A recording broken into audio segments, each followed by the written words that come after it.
Just like a hot Carl.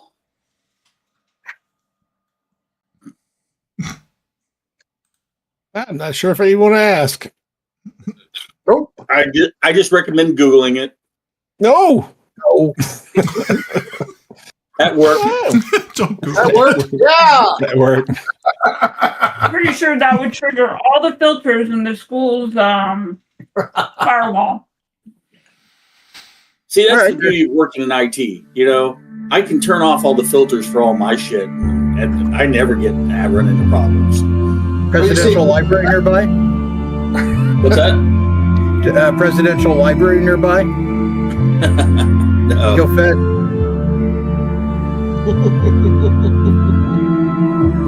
See, that's why I work in information security, because I get alerts when the IT guys turn off the filter.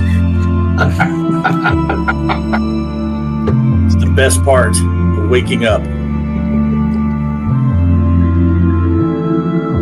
Steph says she wants an Ed montage, but I got to explain to her that's nearly impossible to do.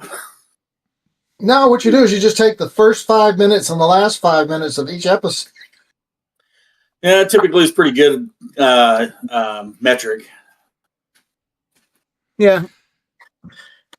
Okay, so we're live. Welcome back, everybody, to the Mystic Syndicate. I am your host and Dungeon Master, Brian. And this evening, we are on episodes 80 and 81.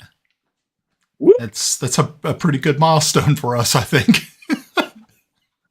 After the last couple of episodes of people dying and all that sort of good stuff. But no, welcome back. Hope everybody's having a good evening. I believe this, I'm not sure though. We'll see exactly how far they get into it this evening, but this may be the penultimate episode before the finale, which I believe is going to be next Thursday. So we're getting close. It's I can see the light at the end of the tunnel, and it's not a train coming at me. It's just a light at the end of the tunnel. We can run faster than that. We can stretch it. Yeah. I mean, it would have been kind of... It would have been this kind point of where cool. we could ask what could possibly go wrong?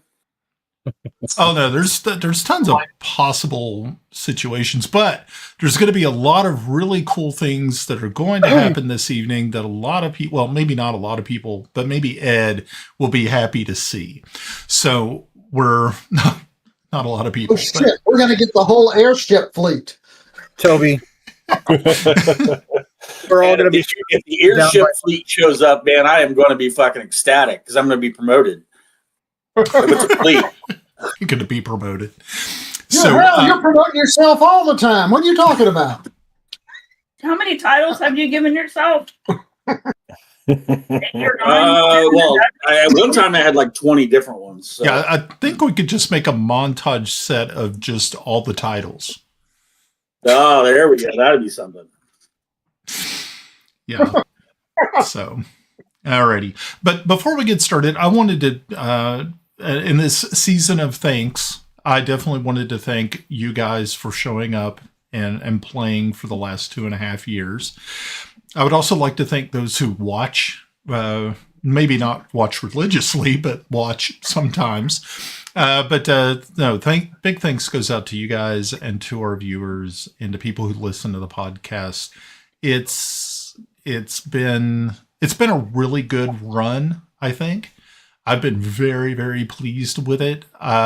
This is one of those adventures that every time I walk away from the table at the end of the night, I feel good about it. I really, truly do. And I've ran some campaigns before where I could not wait for them to end, where I was like, just please put me out of my misery. This was never one of them. He really enjoyed killing you. Yeah, I enjoyed killing Kelex more than anything on the planet. You're telling us we should work harder at this. I feel the love. And I will probably do it again next week. Third time's a charm. Well, Brian, on behalf of everybody else, I'm very happy to say I'm pleased to know that we give you a happy ending every time. Once again, head montage. On the There you go. montage. But yeah, let's go ahead and jump into introductions. Melinda's eating and on mute, so Wait. And on the montage, right? I mean, that's par for course. Be nice to me. Why? She's had a hard. Why? why? I would love to see the video of me running through Walmart chasing my student. I'm sure the security guard is like, she got to catch him. It was awesome. Anyway, I am Melinda. I play Grenna Babbleboots, a gnomish appearing ranger. You know, you could just say Faye.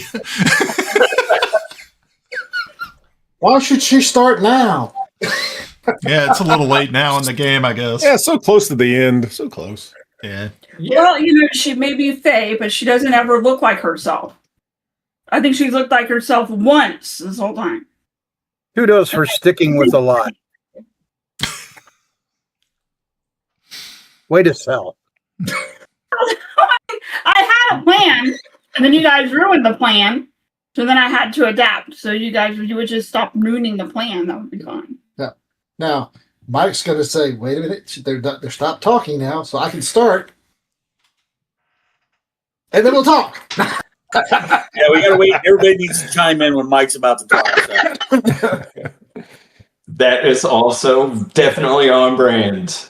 I'm Mike. I play Kiffi Blackhammer, a dwarven cleric of Fortubo. On to you! Actually, I'm down this way. I think I don't know where I'm at. Hi, I'm Ed. I play Lord Ambassador Tomas Waverly, Sky Marshal of the Realm, and Guardian of Greyhawk. That's it. That was actually pretty light, Ed. Yeah. You know, I'm a little disappointed. so I'm saving it all for Brian's happy ending later. Ooh. Make that public. That's all on you, man. Literally. I want to come back to something. We need to do the Oriental Adventurers like Brian was talking about and just totally make a mockery of it. How many happy ending jokes could we make in an Oriental Adventurers adventure? We would need a counter. I think until we get banned from YouTube. Well, Is this where we speak with like really terrible Oriental accents and drop the L and add the R instead? That would just Is my bar just named Hey-Show? I think that would be hilarious. at least once an episode, somebody's going to go, "Me so horny, me rub you long time." It'll probably be you, Ed. Okay. Starting out at the bar or at a sauna. Hello, I'm Pav. I play Kelex Zelenen, a human paladin of Heironious and possible sleeper agent. Sorry, that was an inside joke with Brian. But never mind. Keep going. You're muted, Ed. Which is good. Which is real good. Well, if he gets to be a sleeper agent, I want to come back and I want to play Toby against the party.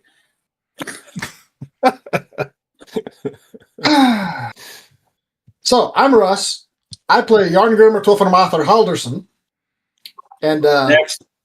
no, and Yarn has a statement for Tomas. Fuck off all the way. Was that How's that different from the last statement? Yeah. It was hilarious. Didn't you know that? No, Okay. you failed. Nice. Well, I am Glenn, and I play Timble Snivenblaven, the true gnome. And I'm an artist. I've had the good fortune of slumming it with these fellows for 79 episodes. All right. Well, excellent, guys. So the last time that we were all together, it was an interesting couple of episodes. You had returned to Greyhawk. You had seen that there was an earthquake upon your arrival. These obsidian obelisks with these silver veins popped up through the ground, creating all types of chaos. Magic, the actual fabric of magic was being bent and perverted. And you saw that there were mages and sorcerers, wizards, and that type who had fallen to ruin because of it. You had received a special message from Vitram Harefoot, and you arrived back in Pellic at Madame Plum's.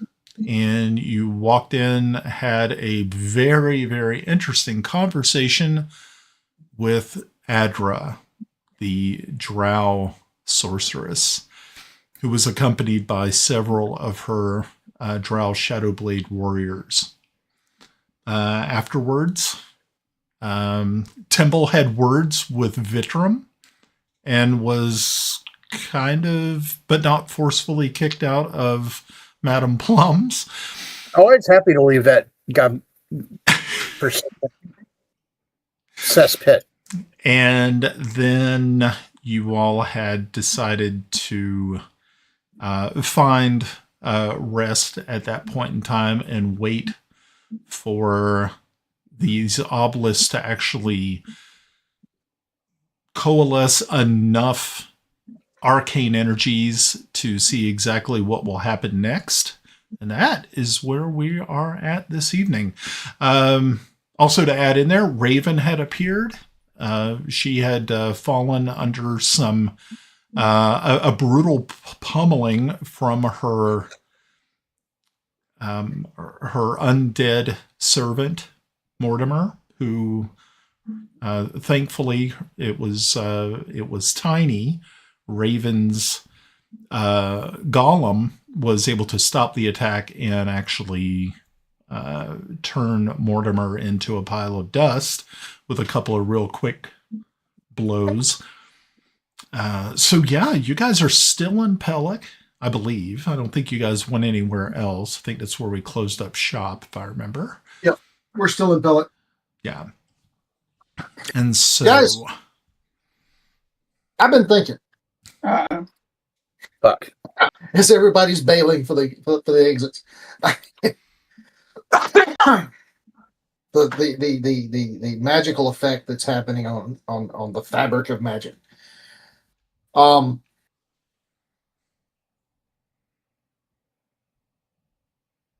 It's also there's an effect on undead.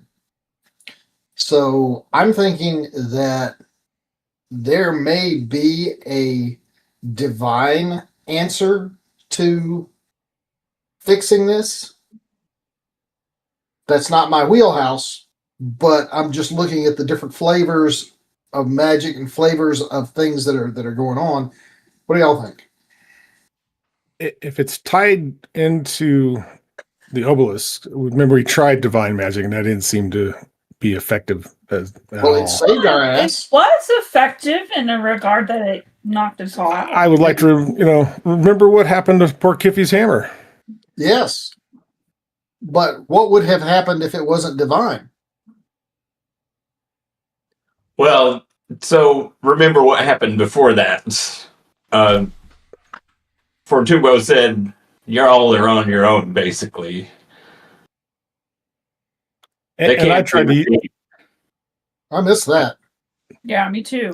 And I tried using a divine spell, and that didn't seem to have any impact. I'm not saying you're wrong, Yarn. But you're saying he's wrong. I'm just saying that's No, yeah, 100% probability. no, I did divination, and basically, Fortubo said we're not allowed to intervene. So we got to do our business here without. We have to be big heroes. Big damn heroes. Big damn heroes. You're right. So can I get actually a quick kind of a recap from the DM here in regards to, did we actually learn anything? I mean, what we learned from the events in the last couple episodes, did we actually realize who this? Why is this taking place? Who's this? Who's possibly the big bad? And I think it was Asarak, right? Right. That's correct. Okay. But And there was one of you who had a dream and saw something. And I think we covered that. Oh, Lordy. The pillars with the silver light, the silver veins of light running through it. Does anybody remember that dream? Yeah. Sorry, I'm going through my notes. Yeah, but it's been, I've slept since then. You guys need to stop sleeping.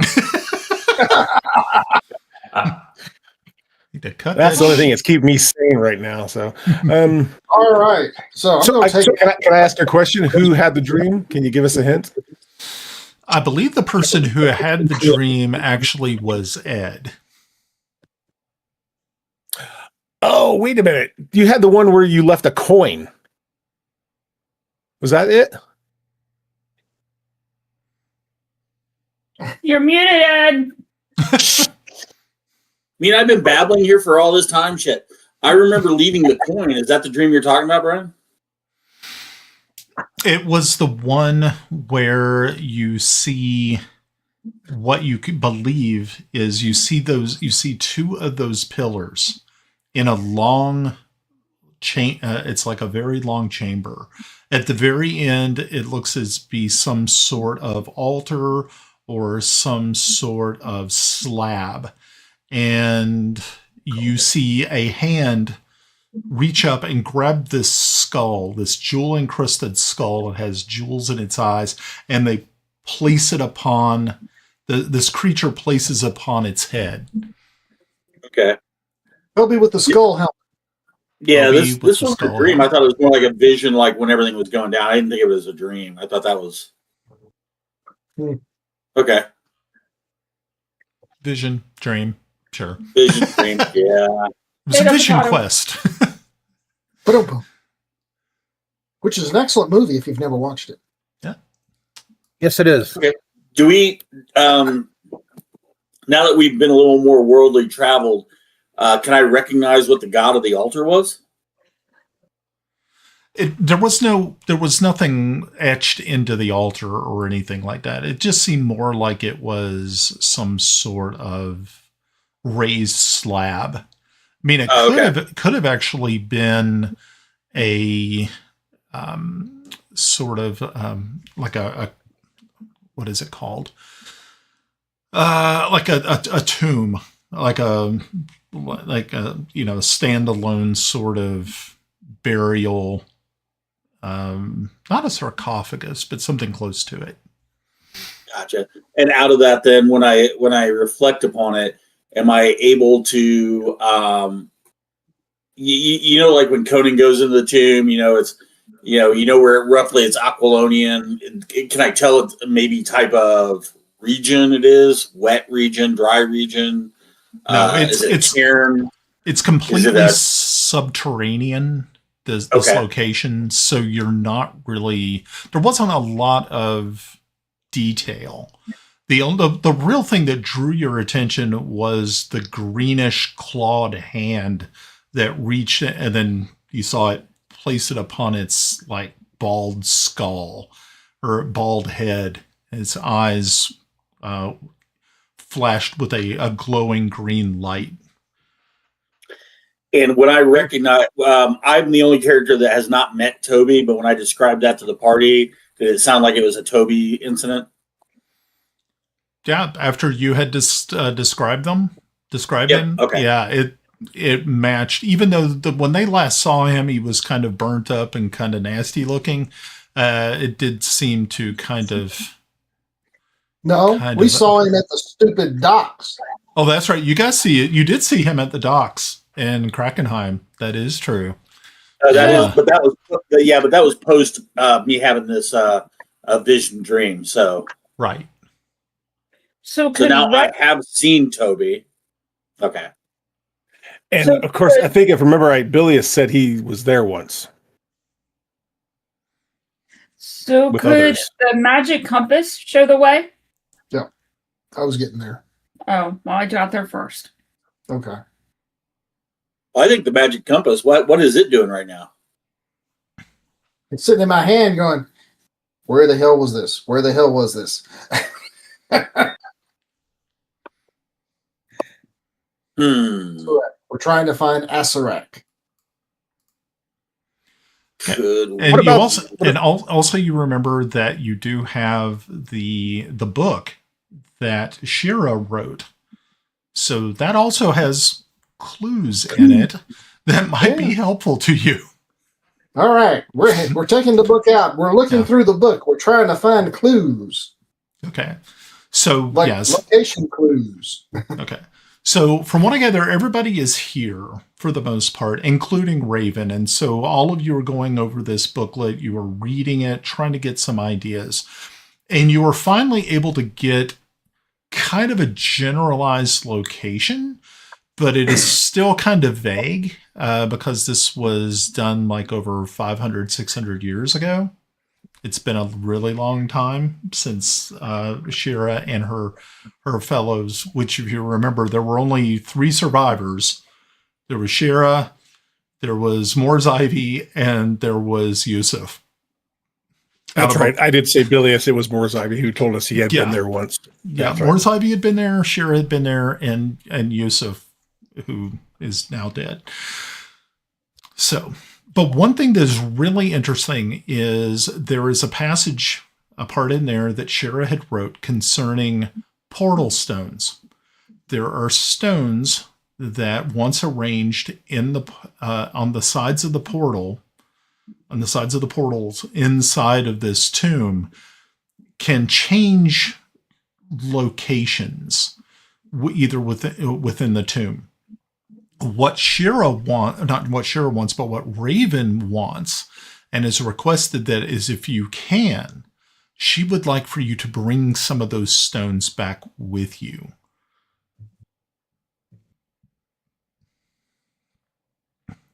Any reason why? She has a theory that she wants to.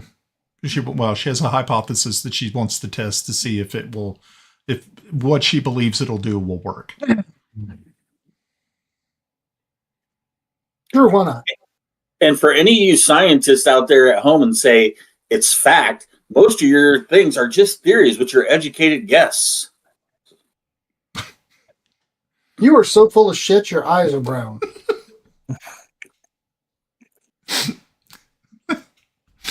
Okay. So... But yeah, she asked that you could bring some of those with you if you survive it, of course. We shall see. Gee, she's so optimistic. What region, I mean, did they kind of give us an idea where it could be located right now? So it is further to the east. It is still within the Flyness. But an exact location is not quite known. As you do know that these obelisks have not appeared in the Elven lands. So the Elven lands have not been affected. So you believe that this is strictly just a Flyness issue.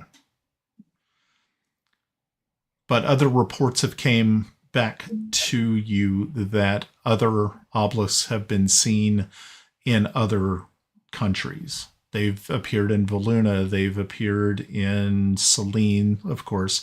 They've appeared in Firiandi, and also Ket has had one or two. But almost every country is somewhat affected by this, as the arcane energies are actually being siphoned away from the land. And the Brian, in the last adventure, I seem to recall we were trying to determine where all these popped up, and is there a pattern? Like, is there a map or anything, like a graphic that?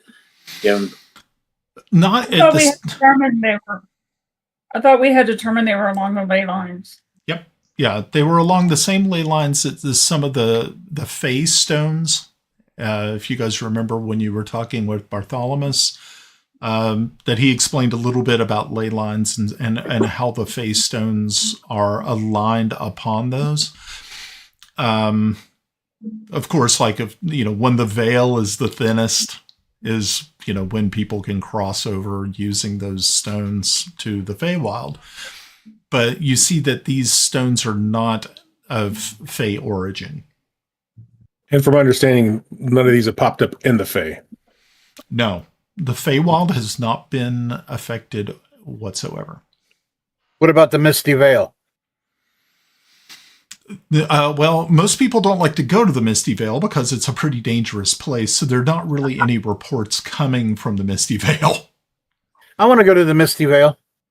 Well, that's where I'm taking my land that I'm owed. So we've got Friandi, we've got Valuna, we've got Ket, we've got Greyhawk, Starich, and Bissell. Yeah, you got the Principality of Villic. You've got where's Ed's people from? I can't remember. Yeah, those people. Yeah. So you do have reports of other sightings of these things. And obviously in the Desvi. Mm-hmm. What's the farthest sightings from east and west and north and south have we received? I know. Okay, sorry. So and it's like, thanks, Pav. Damn it. It's like, hey man, what's the names of all the Shadow Blades?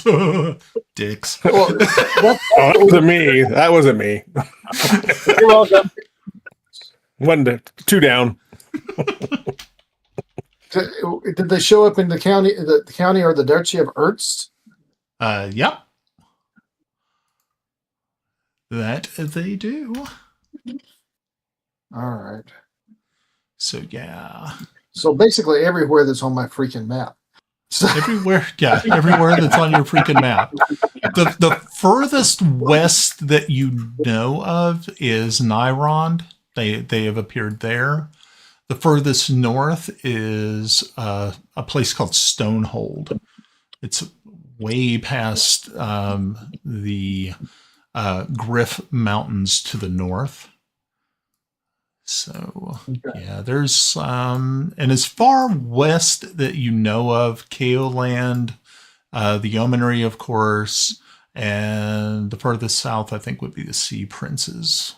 But that is what you know of these things.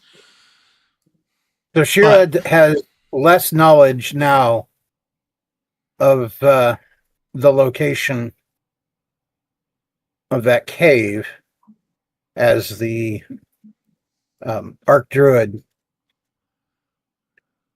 than when she was younger. So what she remembers is that there is a town, a very small town called Turnsmay. And she remembers going to Turnsmay. And Turnsmay was where they had kind of made a base camp before they assaulted the cave. The cave was due east of Turnsmay. And she remembers that Turnsmay is in the Duchy of Ten, Tenh. It's not too far away from the Griff Mountains. It's quite a trip. It would be quite a distance for you. But that is what is in the book. Where the hell are the Griff Mountains? Okay, so if you can find the, if you can find the Duchy of Ten, There. I got it. you'll find the Griff Mountains. If you find Turnsay, Ternsmay, sorry, Ternsmay. It is, according to the book, the cave is actually due east in the mountain there.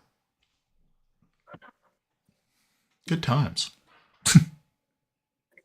Map reconnaissance. What can I say? Okay.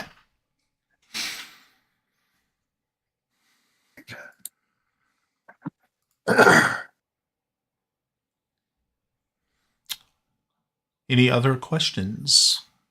One other thing that the book states is the myriad of traps that were present.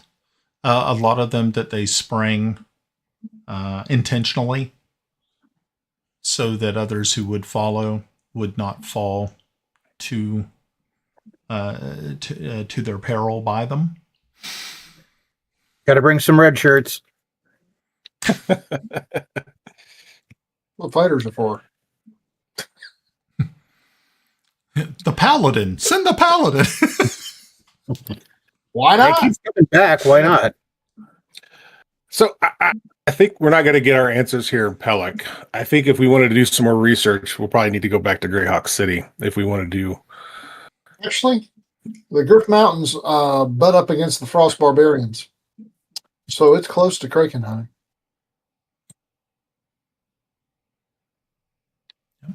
Don't you have a portal you can go through Krakenheim? No, I'm just thinking our information, like resources, the library and things like that, you know, other knowledgeable people might be on Greyhawk City. I don't know about Krakenheim. You know, Brian, I'm assuming we're speed reading this book. Is it a big tome, small book, or no? It's actually pretty small. What it does is it just kind of goes through room to room that they went through. You know, and she was doing this, of course, but she wasn't writing the book as she was going. This was all, of course, after the fact. So, and of course, you know, Shira is a pretty astute elven druid. So you get a general idea that she was trying to put as much detail as possible. It's definitely not a dry read.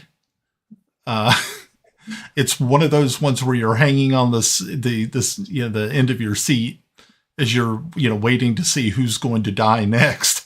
That sort of thing. We already know that. It's Pat. Yeah, it's sort of like if somebody wrote a book about your all's adventures. Be like, who's next? Oh, we know who it is. It's Pat. It's Pat. It's Pat. No surprise ending there. Well, maybe we could. I don't know. Maybe I'm grasping straws here. Maybe we could go talk to Shira, see if there's anything maybe in the book that she may have just missed out. Well, who's the two adventurers that have traveled and documented so much? the Revolt brothers. We could talk with them also. Yeah, like I said, Greyhawk City would be where all our resources are at for good information. Okay. So, Yarn, I need you to make a Constitution save. You shouldn't eat that breakfast burrito, man. I'm telling you. This is the worst. I swear, it was beef.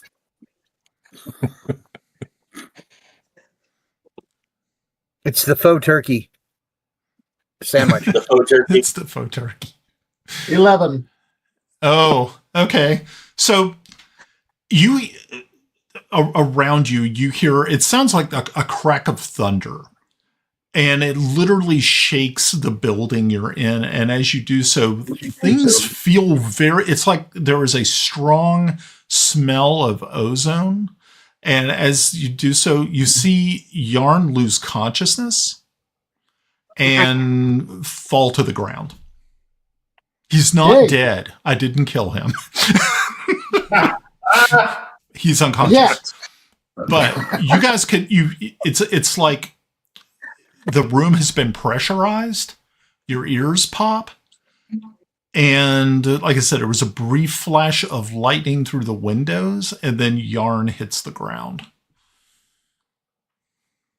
If you read your That's not sage. ominous at all. What's out Alex, the it window? looks. Oh, So Grenna, you're going to run to the window and look out? Sure, why not? Okay, so as you're looking out the window, you can see one of these obelisks, and you can see that these silver veins that are running through it are highly, I mean, they're so bright you almost have to hide your eyes because they're so bright. But now you can see that there is actually power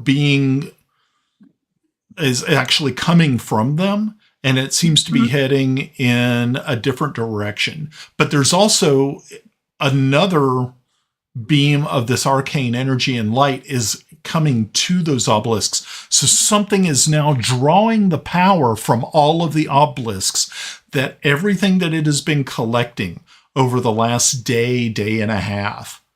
Actually, it's been more than that because you guys were out for like 3 days. So it's been like a week of these things drawing energy down is now going to where it is focusing, to its focal point. Which way is it heading? You're looking at probably a north by northwest sort of direction. But right now, the person who usually wields the compass of unbelievably cool powers is laying on the ground, kind of like, but he's not dead. I did not kill Yarn. I'm rifling his pockets, looking for the compass. Oh, good. Good. The bag of a devouring attaches to his hand.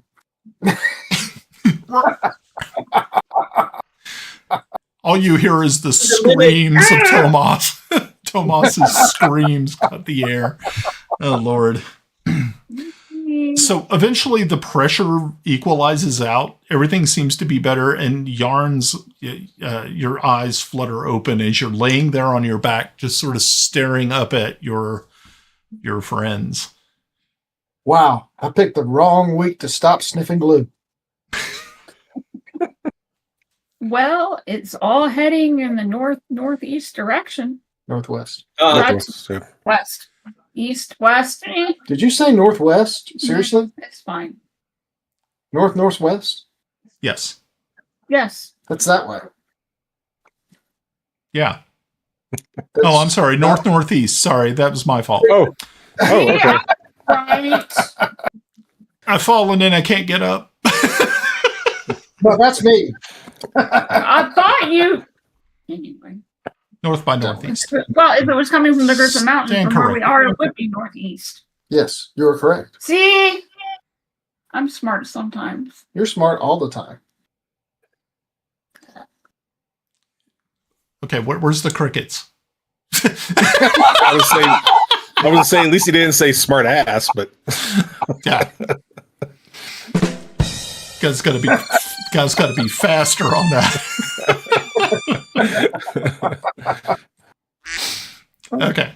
So, yeah. So what are you doing? Yarn, you are now once again conscious. You feel a little I help Yarn weird. up. Yeah, okay. Put him back in his chair that he fell off of. Yeah. Come on, Grandpa, get up. All right. I'm gonna sit back in a corner with my little anti-magic. Be careful in this room. Yarn, you okay? Beats hell out of me. What the hell happened? You took a nap? Yeah. Energy went northeast. Okay. So I'm guessing we're going northeast. And this Brian, voice is that came down and said, "Don't use fireball anymore." and is that energy still being siphoned or Yes. off? We still see it? Okay. Oh yeah, you can see it. Okay. It probably looks like the Northern Lights, but different. Yeah. That's a good way to put it. I rolled a 29 on the persuasion that he's not allowed to use fireball anymore.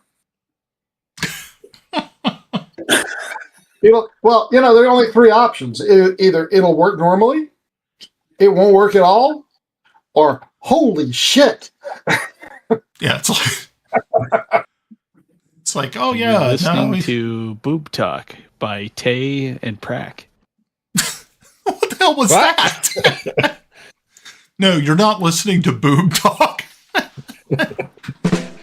Unless these are the boobs. Okay, so what's the plan? Well, guys, what do we want to do? We need to get to wherever it is it's going.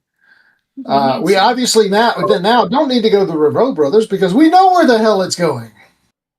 North to Alaska. Well, you know, I did send the Sky Fleet up to your hometown there, Yarn. So the Sky Fleet's ready to take us anywhere we want to go. I thought the Revo Brothers was more together. You know, More information possible. I hate to say it, but that's not a bad idea. I can't tell you, motherfuckers. I can't tell you how badly that hurt for me to say.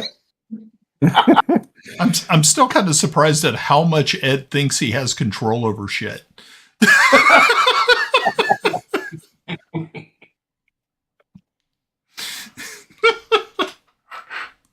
It's called being delusional, and it's role playing.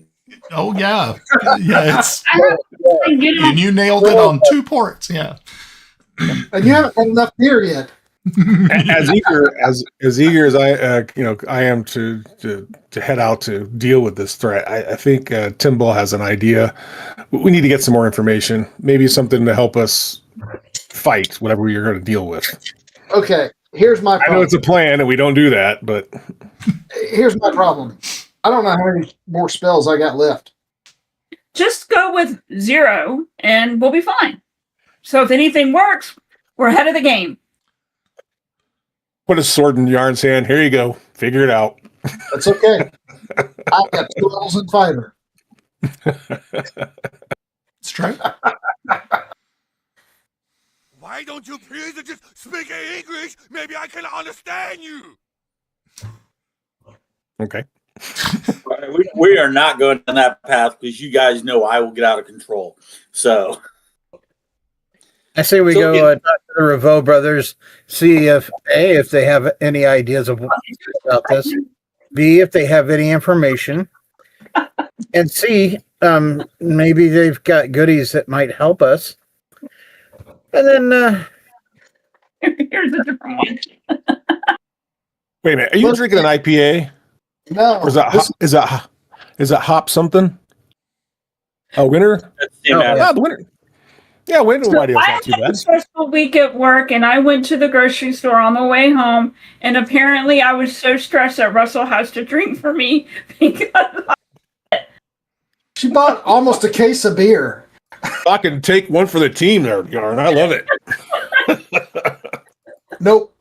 I say we go see the Rebos, and then we catch the Sky. Tomas totally believes that the Sky ships are going to be waiting for them in Yarn's homeland. So let's. And they've had plenty of time to get there. So.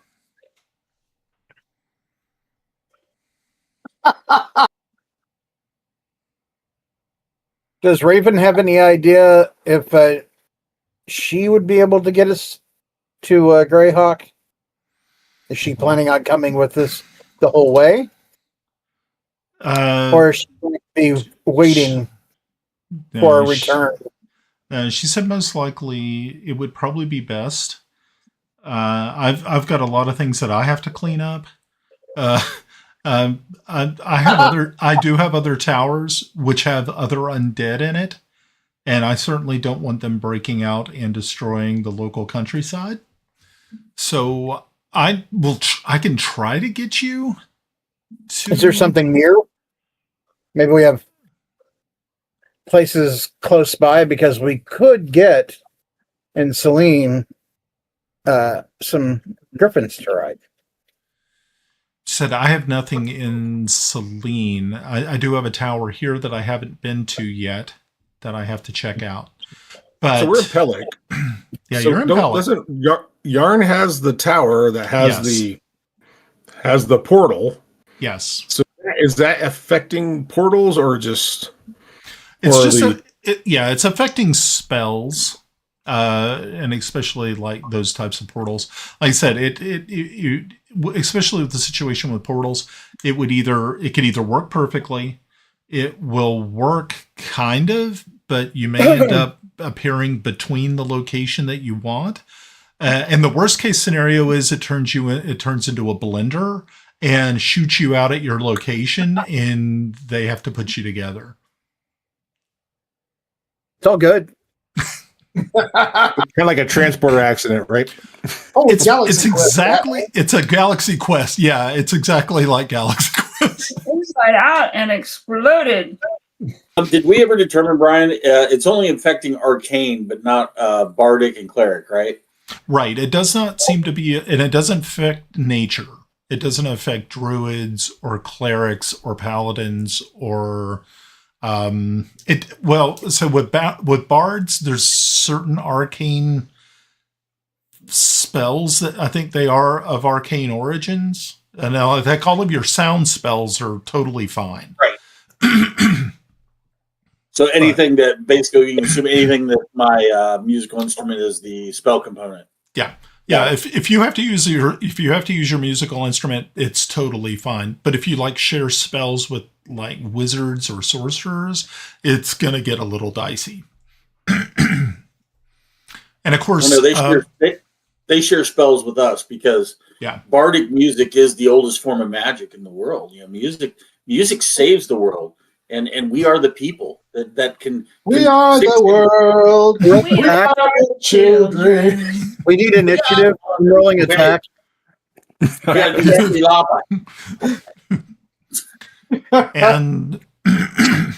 enough yet. Yeah. Okay. Hey, Brian, Excuse me. Do you really think the next one's going to be the last? Maybe. We'll see. A lot of great space we're going. We just don't want it to end. We're going to drag it out as long as possible. What you got there, Abby? All right, I'm ready for Ed. Hold that up a little bit. Let me see the help. Oh, I recognize those. Okay, good. Del 10. There we go. Okay. So compensating for much. So always. So portals are not definitely going to be a good idea. I think they're awesome idea. They won't expect it. I don't think we won't either. Do you ever wonder why I'm always the last one to go through? If the fates want us dead, they're going to kill us. It's because once you go through, the portal closes. It's called common sense. I know you don't understand that. I have to make a conscious decision to close it. So I could go through, hang out 9 minutes, and come back. I figure if Felix survives, the rest of us are good. You make sure we're alive before you come. The crash dummy. Expectations. Oh, it's 4 times now. So what if we have Kiffi send a sending message to someone in Celene to have them send griffins to us? I mean, that's the only kind of thing, the safest and fastest method of getting anywhere right now. We can meet them in Misty Vale. Actually, you know what? I still have the stone to contact. I never say her name. Aristarax. Aravistarax. Yep. Okay. I can. We can always take a ride on the back of a dragon if she's available. I don't know. I haven't heard from her in a while, so. We need to check in on the baby anyway. And their arcane. Hers or mine? Screwed her. Still around. So what do you want to do? What do we want to do? I'd like the Aravistarax angle. I want to phone a dragon. Wait, you say you want to bone a dragon? Phone. Oh, phone. I was like, wow, Grenna. That's aggressive. Russell hasn't drank enough for me to be like that yet. She's pulling a donkey. I will add. Wait a minute, that show cost $8. How do you know that, Ed? Glenn told me. Okay. All right. So Kelex is going to pull out the stone and call to the lady dragon. Okay. And see if she's doing well and then ask her for aid in a ride. So she says, I will be there within the next few hours. And I hope your youngling is doing well. Brian says if I don't do this, we're not going anywhere. Yes, she is. She's doing quite well. So, all right. Hey, Shelby, is that Miller? Yep. Champagne of beers. I love Miller. You all spend, I guess, and is there anyone else doing anything super special over the next couple of hours? It'd probably take about 2 for her to get to you. And Tomas is going to look at the book while he's waiting and like do a deep dive on it to maybe see if there's, he's going to use his history. Maybe he can link some things together, like do a history check. Maybe he can find some other things that might be some clues, because we read the book. I'm assuming we might have missed something. Yeah. So one of the things that you did notice, and all of you did notice, is that there were, like I said, there were certain stones that once aligned properly into the sides of these portals, into the archways, that they would send you to different places. And you can see that Raven has taken the time to write down the combinations and where they will send you. So it may streamline your search, and it would also probably make your traversing the actual dungeon itself or the tomb itself less hazardous. Okay. Yeah, because you can see that there were some definite wicked combinations that if you did not put the right stones in the right place, that they would do bad things to you. I mean, blender is not just one thing. I mean, it could be a situation where it changes your alignment, or it might even change your sex. Yeah. So, or let's talk about sex, baby. Let's talk about you and me. Let's talk about all the good things and the bad things that may be. You didn't even do the best part. Let's talk about it. Let's talk about that. The whole thing is Okay. Wait a minute. I had an encore performance request by Grenna. See? Thanks, Grenna. I'll join in. It'll be fine. Don't. Ooh, okay. So, I have something I'd like to do. Okay. I'm going to quietly take a few, 15, 20 to go talk to, what is it, Jihan Sohair? Yep. Gesundheit. And I'm going to inform him that he should take care when dealing with Vitram Harefoot, that he brought somebody into town that was quite dangerous, just to beware, and that maybe they should start cultivating their own agents. Okay. And then I'll meet everybody back up. Okay. Yeah. So you take that time to do so, and you go and see him and warn him about the situation. At that time, just as you were, who came in? I'm sorry. Said I'm just more concerned about who came into town. Right. That's something they need to know. Okay. Yeah, and he's kind of concerned about who. Do you let him know exactly who? Yes, I do. Okay. He needs to know the depth of the concern. Okay. Very good. So, as you finish up with him, you're walking out and you see Pliny, who is the Chancellor. Yes. And she's actually walking with an entourage of other ambassadors, envoys. But right behind them is the Margrave, Timothy Truelight.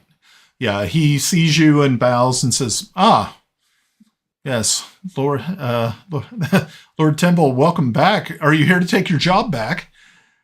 No, I'm no longer a lord. I'm just Timble. Ah, well, very good. I'm glad I caught you. We are on our way. It's going to take us a few days to get there, being that we're in a pretty bad situation when it comes to magic. But we have armies outside the gates right now that are heading to Greyhawk to meet up with a larger force. To what end? Yeah. There is... We have been kind of told that the undead scourge has completely overran many areas to the east, and we are going to meet them in battle. Well, shit. He said, unfortunately, it does look as though the western part of the Flanness is doing relatively well. The Empress and Ket and I have combined forces to beat back that scourge here in Bissell and in Ket. But it does seem that places to the east are not faring as well, unfortunately. I will warn him that they may see Aravistarax in the air later this day, to not be concerned. We ourselves are heading that way.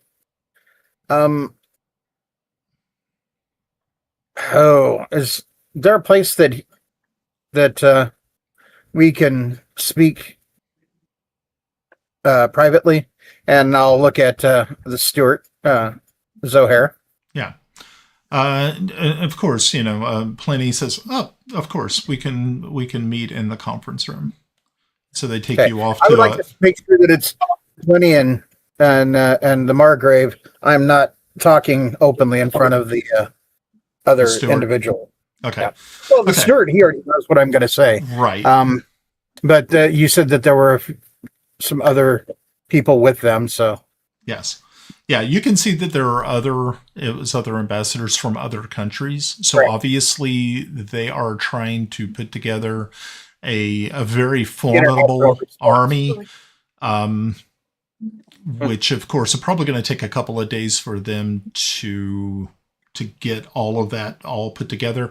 But it seems that Pelik is the focal point for the meeting of these armies of the West. Oh, wow. We have truly seemed to recover. Well on our feet. I will explain to him what happened with Vitram and let him know that we're on the outs. I didn't take it well that he invited a sit down with Adra here without warning me that it was going to be Adra. I that was rough. I don't care to be taken into a meeting like that without knowing that I'm going to be in danger to that extent. But I will add that Adra seemed to be on the up and up on providing assistance. I would advise not to take it, but I understand that times may be getting very desperate. So take what you will of that information. He thanks you. He says that is good to know. Having something that dark and evil here was definitely not just a political blunder on Vitram's part, but of course Vitram is not what you would consider a lawful creature in any regard. I think it just seemed to me he should have known better. Well, that is the past, unfortunately. Well, we will keep an eye on that, and we will make sure to start fielding our own agents. Yeah, and if you need to if things do get quite dire, at least you can contact him to perhaps get a hold of Adra, and maybe it will truly be quite a response to see that the good nations in league with the Drow. That would historically that would just be wow, what a story. But we're not there. Right. Okay. So, is there anything else you want to do in part?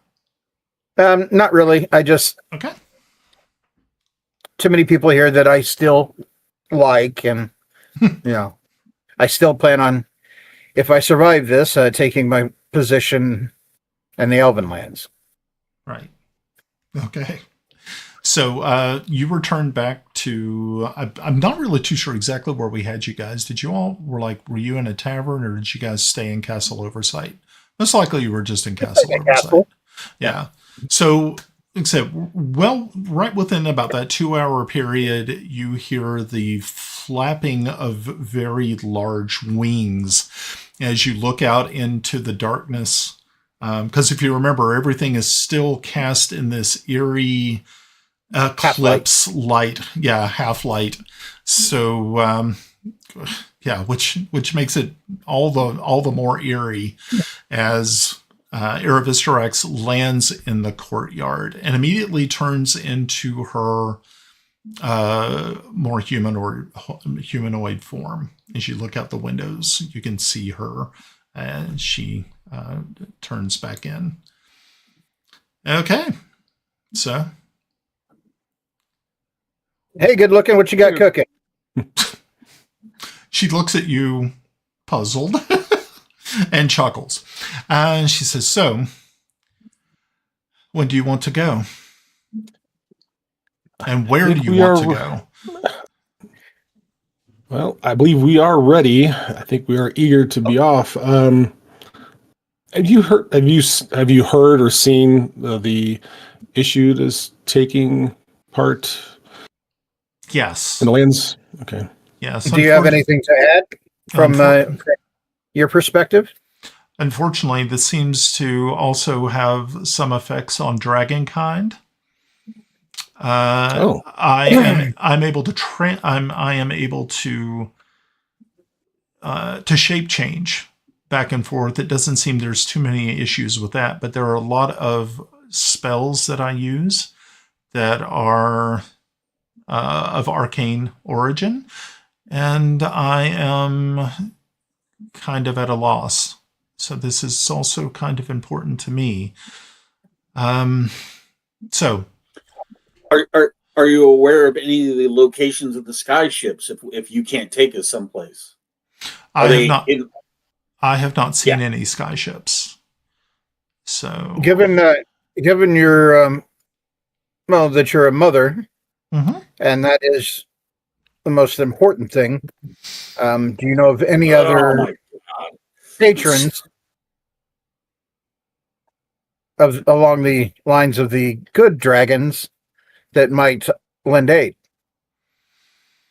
I am not really too sure there's any that I know of within recent history. We do not. It's unlike the wizards who have their crystal citadel. We dragons try to stay out of each other's way. I mean, I do know that there are certain dragons around. You had once mentioned a very ancient black dragon that you almost crossed paths with. Let's hope that doesn't show up. And there's the one in the blue one in the desert. Blue in the desert, yeah. The blue in the desert. That's true. But other than that, so. Well, if we are all ready, and he kind of looks at everybody, I think we're going to be following the light that's emanating from that obelisk over there. Can we go to Misty Vale first? What do you need Misty Vale? He just wants to see it before he dies. That off the bucket list. As I understand it, the fey nature of the place, if it's fey, is it still working as it usually is, leading people astray and etc. Is it truly misty and veiled, or is it actually an arcane thing? Is there? I'm curious of that. It might be a place that should we have need to retire to, because by its nature, people cannot travel through there. Well, few people can travel through there. I want a hole. If I need to go hide away, I'm curious. Said I believe we could definitely fly over it. I figured time would be of the essence. I don't really know about taking you all the way to that location. My fear primarily is that this anomaly will get stronger and stronger as you get closer to its apex. And who knows what that will do to me or and even you. So I believe there may be alternatives. Hopefully. But I can take you as far as Greyhawk. Do you feel that might be your innate magic that might be cause? Maybe. I'm still kind of trying to put this together myself. She's kind of like, and you see that Raven is kind of in agreement. She says that is quite a possibility.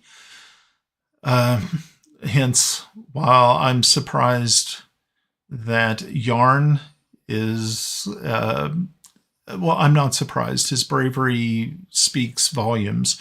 So him heading into the maelstrom is not. Where else would I go? Totally. He's got nothing better else to do. Unbelievable.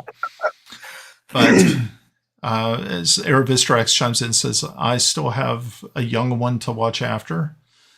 And even though I feel that if there is a way, or if you can get word to me once you breach, once you breach the tomb, if you can tell me how Yarn is, maybe I can keep the undead on the outside at bay. I can help you in that regard. That works. And we are most grateful for your help. Any help you can provide. Sure. So where do you want to go? Follow the light. Open lands, but we have to go someplace else. Okay, so you all take off. You all jump onto the back of this magnificent dragon, and you start to make your way towards the Misty Vale. And it doesn't take a long time to get there from Pelic. It's not that far away.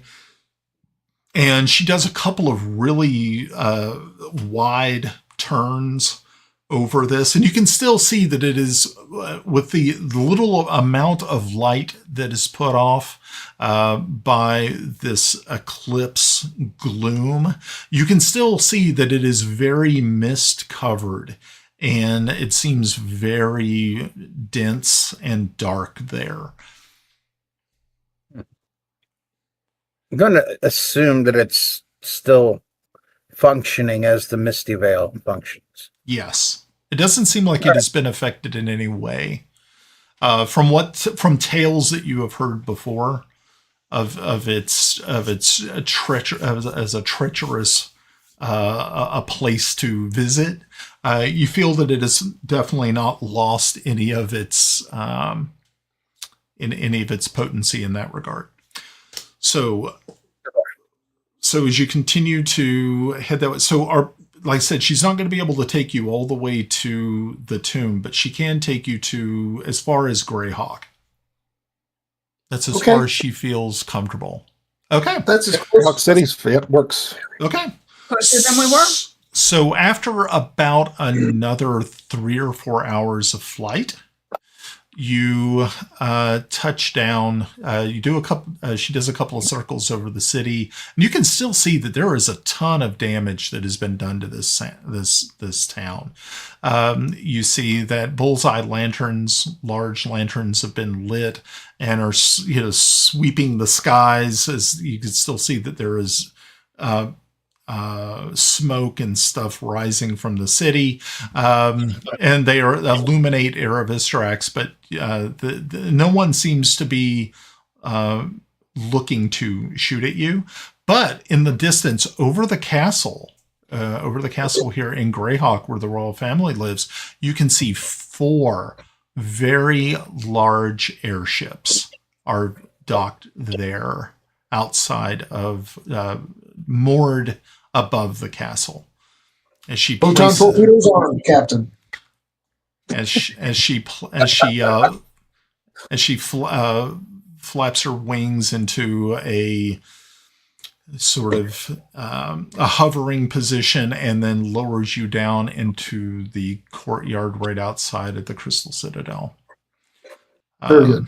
She immediately turns into her human form, not to, so that she doesn't disturb anyone too much. It was, bad enough. People are running and screaming in all types of directions, seeing, a dragon show up.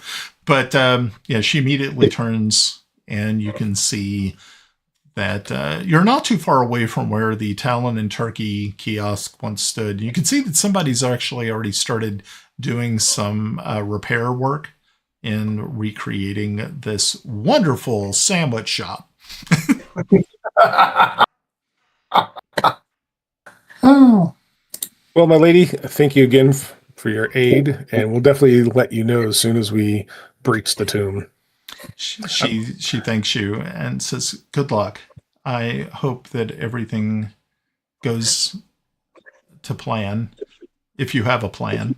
And she just kind of looks around at each of you and says, "You don't have a plan, do you?" Okay, fine. Of danger and laughing. I look at her and I say, I always have a plan.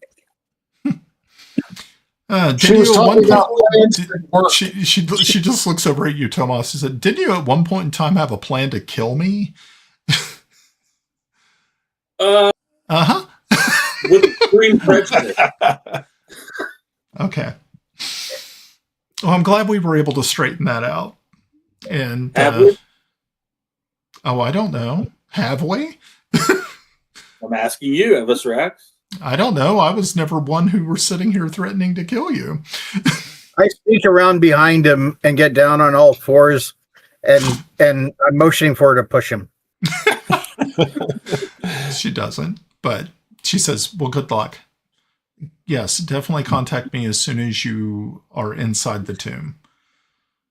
Even if it's just at the entrance. Do not let me know how Yarn is reacting to the influx of arcane power. If he's laying unconscious, let me know. If he seems to be fine, definitely let me know." And she says, so where are you off to next? What time of the day is it? Well, see, that's always kind of the thing. It's kind of weird because the way that the sun is, you can still see that it still, of course, moves, of course, across the sky, but it looks like it's getting closer to where it would become nighttime. Okay. Oh, it should be easier to follow it at night. Oh, yeah. Yeah, this looks like like Grenna had said, looks like an aurora, but a little bit more explosive, vivid. I don't know. Tomas thinks about it and says, "I knew a stripper named Aurora once." Why not? Too bad we don't have fire ponies and we could just chase them. So it's the only good thing about that movie. That and the score. Okay. What did you say? And his talking whore? about the movie Kroll. And his whore? Kroll. No, and she says, "And his whore." And his whore. No, the score. The music. Score, not horror. Like you said. And the gutter are bad tonight. You're gonna have First to she wants check a bone a dragon. Now she wants to know about somebody's whore. Damn. I know. It's getting Enunciate. Enunciate. Not my fault. You guys are a bunch of inebriated people. Oh no, you go back and you watch this episode, and Yes. you hear what you hear. yeah. No. Enunciate. All right, so we're heading off to the Revo brothers. Please. Okay. So as you get closer to the merchant district here, you see that there was a lot of damage here. And within just a few moments, you're standing outside of the burned out shell of the Revo brothers. Hello?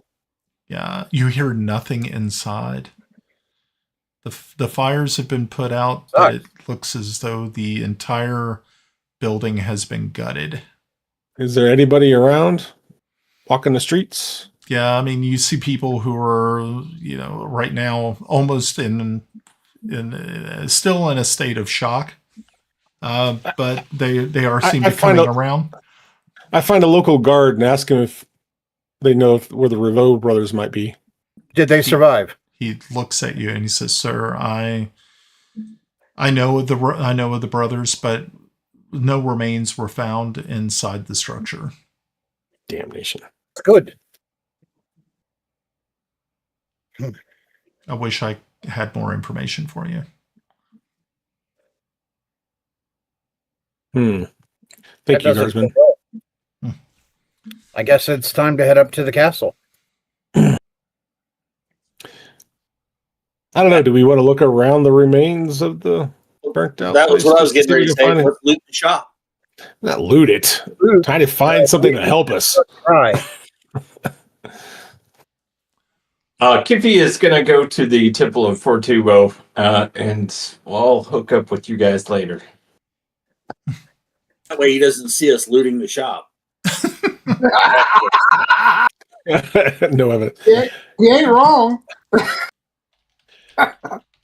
Actually, Kiffi, you make a good point. Brian, this is kind of a out of character question. We know that Toby was a monk, right? Yes. And they practice. Is there a monk monastery or school in Greyhawk? There is not one here. You do know that there is a monastery that is much further to the north. But you're also kind of also thinking, yes, he was a monk, but he was also a traveler between realms. And so they may not have the same information that he would have probably had. Okay. Because if you remember, he kept talking about a world that had different star constellations in the sky. He was always talking about things that just didn't really make a lot of sense. And what you kind of thought were a little odd, maybe that he was just perpetually drunk, or maybe, but I think what I was thinking along the line was could we get any information that would help us understand maybe some weaknesses that monks may have that we could use against Toby? They're flammable. Well, besides that, thank God. Banana skins. Yeah. I'm just thinking if there's just something to help us, be able to battle. Because remember last time we fought him, he whipped all our asses nearly. Yeah, but he was a higher. He had jumped levels, I think. I know, but I'm just thinking, who knows what he is now? He's not the first one to kick our butt. But I'll be the last. Kelex doesn't know. He doesn't know much about the monks and how they fight. So he was just trying. I thought maybe there was a way of finding a way of helping get past his defenses. I don't know. We'll distract him with your dead body. There you go. But you're also kind of I have animate dead. Which may work. I feel the love. We're trying to figure out how to beat Toby as a monk. We should be trying to figure out how to beat Toby as a vampire. No. Well, that's easy. Everybody knows how to kill a vampire. But a vampire monk. Are there weaknesses? All I have to do is roll really well. To count me out. Okay. So you guys are going to sort of pick through the burned out remains of the shop while. Yeah, we're looking for the Kiffi. remains of the brothers. Okay. There may be anything that might help us. Anything magic. I'm more looking. Any information that might help us. As you guys are poking through here, Yarn, I guess you were using detect magic. Okay. Would that even work? Yeah, so I need you to make a percentile check for me. Yay! Everybody Let's go stand with back. the percentile. All right. Detect magic. Boom. 30. Okay, yeah. It doesn't seem to do as well as you were hoping, but you do pick up something. And it's a very interesting item. It's like right as you would have walked through the doorway when the doorway was still there, there is a gem there. Ooh. And this gem, it definitely is magical. You don't remember ever seeing it before, and especially something that close to the door didn't make any sense. But it is definitely magical, but you don't know what it does. Wait a minute, don't touch it. Does it look like the gem I saw? No. I'll pick it up with my pliers. It's a plant. The plant? It's planted there. If it's right there, right at the door, Uh-huh. I think that's why I was making sure. But be cautious. Of course. Can you tell Dwemer or anything like that? Yeah, well, yeah, it's magic. Yeah, but what school? Who the hell knows? I'd have to do the identify on it. So I'll do identify on it. Let's see what that does for me. Whee. Oh. 24. It just pretty much crashes as you're casting it. It just does not work. Okay, but I don't lose the slot. You correct? don't lose the slots. No. Very good. No. Yeah. If you roll a 30 or under, you don't lose the slot. It just does not seem to work as well as you were, Okay. or it doesn't work at all. Okay. So you all spend probably about a good hour picking through this place. And what's so sad is that you remember the books and the scrolls and all of the wonderful things that the Revo brothers had are now just ruined. Everything has just been burnt. And it's I would say it's not like the Library of Alexandria burning down, but it's pretty dang close when it comes to Greyhawk. Yeah, so you're kind of it's kind of depressing. Kelex says a little prayer to Heironious, making sure that their souls find their way to whoever they worshipped. Yeah. So, Kiffi, you head over to the Temple of Fortubo.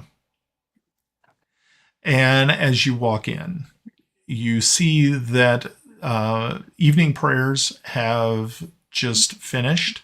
You see that there are the worshipers are heading out. You see one of the priests there, shaking hands and saying goodbye to everybody and wishing them a prosperous and a prosperous week. He sees you approach, and you see he perks up and he says, "Oh, Master Kiffi, it is wonderful to see you again. I can see that you are still in search of how to fix this." As he kind of looks up at the sky, as the beams of arcane energy arc overhead, heading to who knows where. He says, "So how can I be of help?" I am simply seeking solace. We we do have a lead, which we are pursuing most ardently.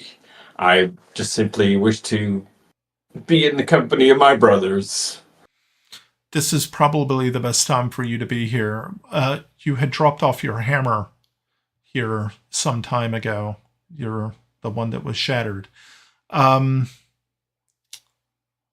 We have been praying.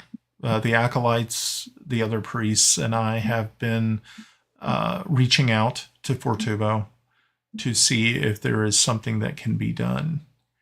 And I believe we have an answer. But I think it would probably be helpful if you would join us.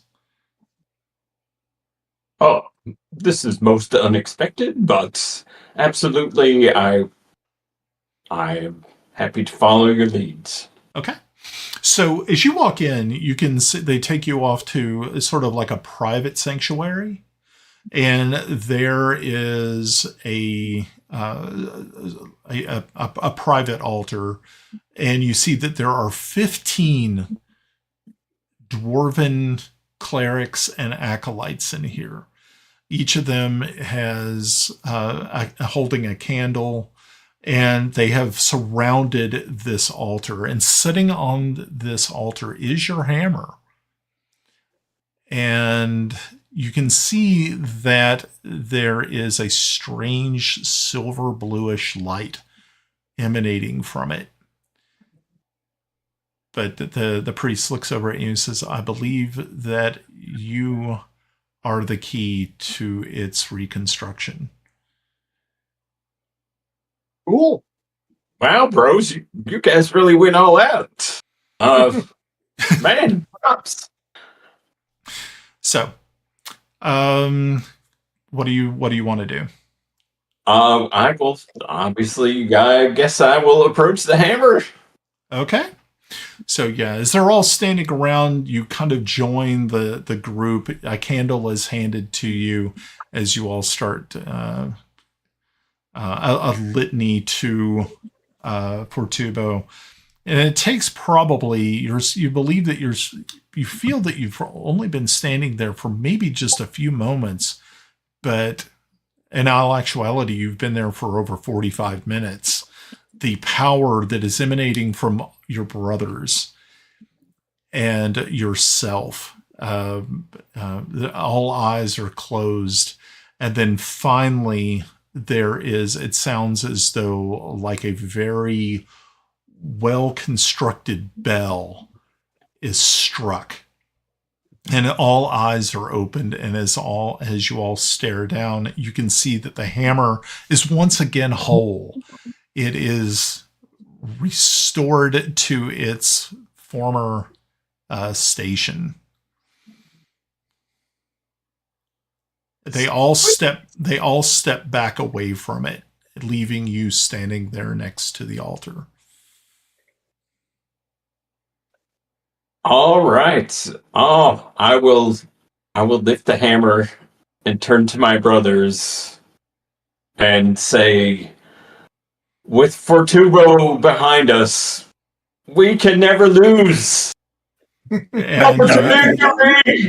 you hear a cheer. You hear a cheer go up from the brothers, and each one of them in turn blows out their candle, leaving only the torch lights. But the hammer continues to glow. Sweet. And I have an addition for you. Anytime that you hold the hammer, you use it in combat, you have haste automatically cast upon you, which means you can attack twice with your Holy hammer. Cow. Does that also include the negative effects of haste? It only affects his combat. It only allows him to just do 2 attacks. So if he could do 2 regular attacks, but then he also has that bonus, his war priest. So he could actually have 3 attacks at a time. Nice. Cool. I was getting to the aging part. The aging part? No. It only affect it. No, it doesn't do that. No, it does not affect your speed. It just affects your ability to rain blows of righteousness down upon your enemies. Well, that is definitely on brand. I like Okay. Is there anything else, Kiffi, you wanted to do here? Well, we'll do the usual liturgical stuff, but do we have a set time to meet at the castle? You didn't really set any. No one actually said anything. You're not really too sure how long it was going to take to rummage through the burned out husk, which is the Revo brothers' business. Unfortunately, Well, I'll spend a couple of hours here and do the usual fellowshipping type of stuff. Okay. Maybe somebody brought some ham salad or something. Who knows? Okay. This is actually I'll head to the castle. Okay, this is actually not a bad place for us to take our session break. So, folks, everybody watching at home, hang tight. We're going to be back in 5 minutes. We're just going to go, tap the Rockies or whatever we got to do, get something to drink, let the dog out. Tell the dogs out. Ooh. Yeah. So we will be back very soon.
Sure.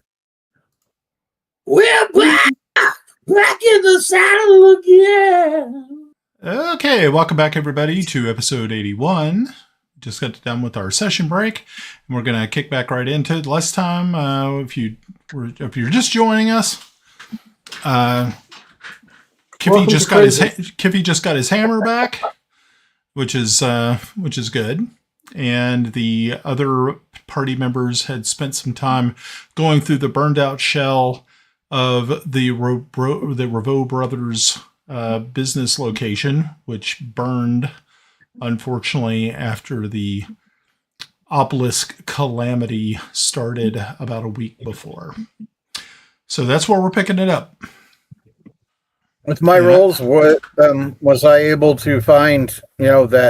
That sign that said "Brothers this way"? No, you found nothing. Well, damn. All right, we tried. Okay, so you're heading to the castle. Yeah, we got to pick up our airship. Okay, so once you guys make your way up to the castle, you are of course greeted by guards out at the gate, and they, of course, one of them, a sergeant, looks at you and says, "So state your business. Why are you here?" We want one of those. And you are? Not me. Actually, you know what? I'll let the commandeer take over on this one. Go on, Ed. You know you want to. Why, we are on a mission, and I am Lord Ambassador Tomas Waverly. Step aside. There's like four of them there at the gate, and just kind of look at you and go, "So, Lord Tomas, okay. I'm sorry, sir, but are you with an organization?"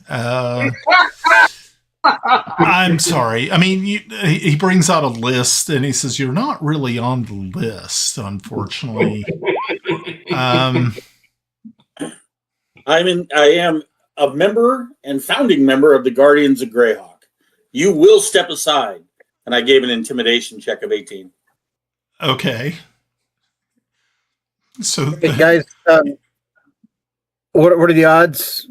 We want to put some money on this. Maybe make it a little more interesting. This is entertainment. This is entertainment, huh? Okay, let's see.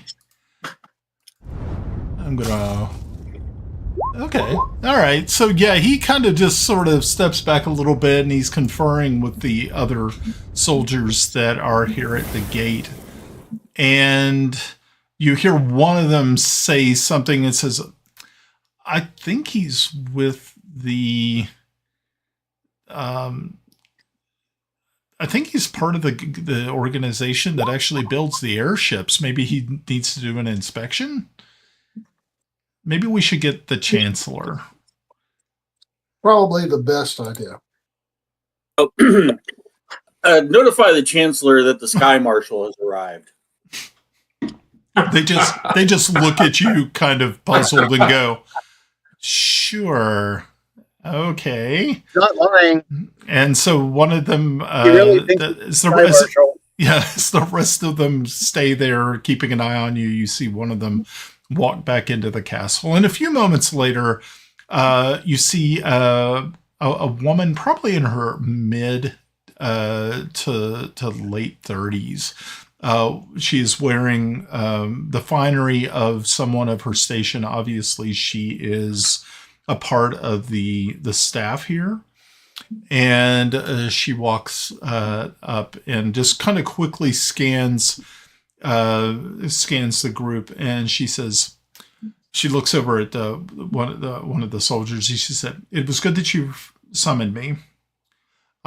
She looks at each of you in turn and says your names. She said, "I know you."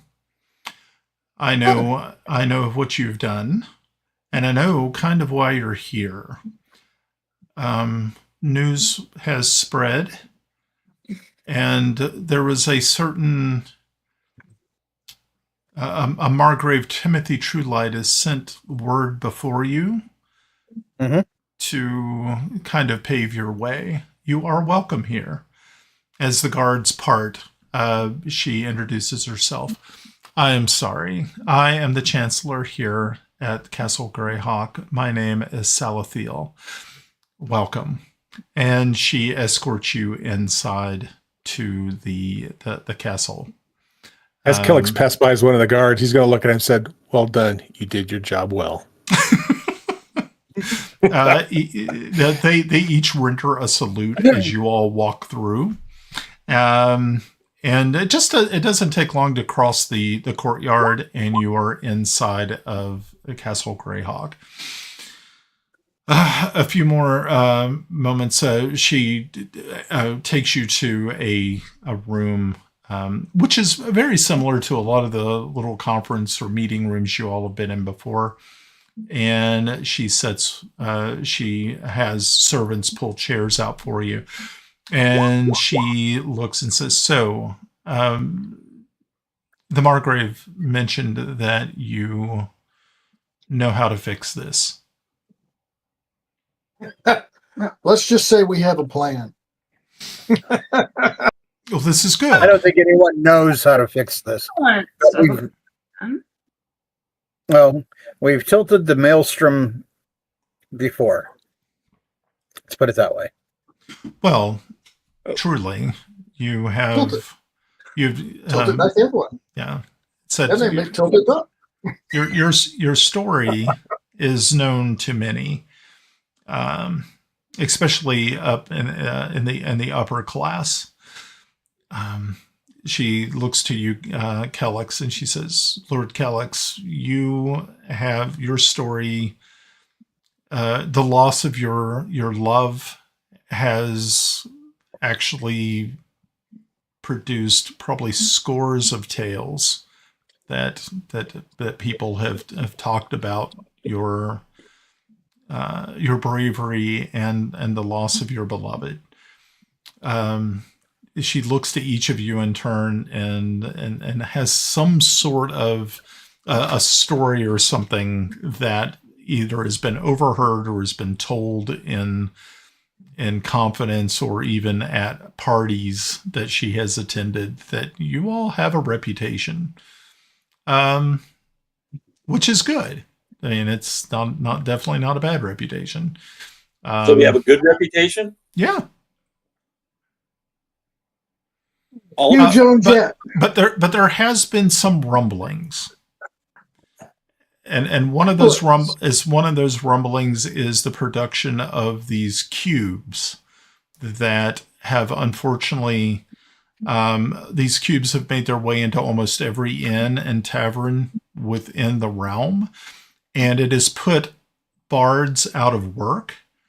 And so we have had some rumblings. There are some bards, organizations of bards, the bard schools themselves have condemned you, as she looks at you, Tomas, and says, it would probably be wise of you to be careful.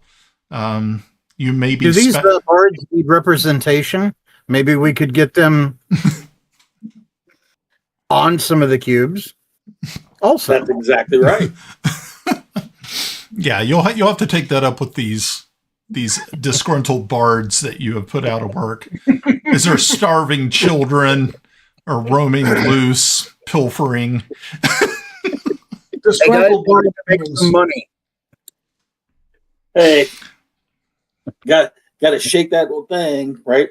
Well, I thank her for the update and reach in my pouch and pass her one of the cubes. She's like, "Well, thank you. I'm sure the court bard will be thrilled to see this." She puts it on the table. Excuse me, that's a gift from the yeomanry. That's an official gift to the city of Greyhawk. So you can't throw it away. It's like those presidential gifts You know, that they.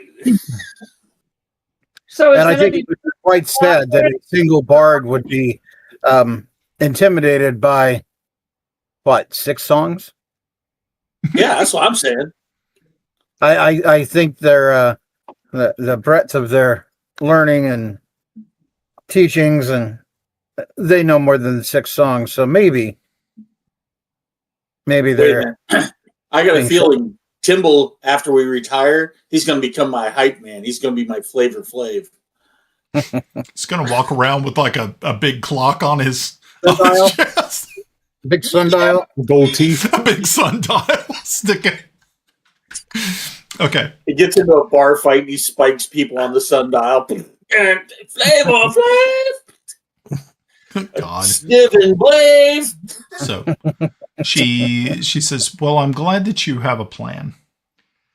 It does seem that there is a problem with teleportation and ability to get people to certain locations. We do not know where. It was just recently, just within like the past 6 hours, we had seen that the obelisks themselves are now transporting this arcane power to a location outside of our realm. And the reason why we are here. Yes. And so that we know that you are in a pretty dire situation, we have decided that it would probably be in your best interest and our best interest that you would take the sky ships above and use them. Sky ships.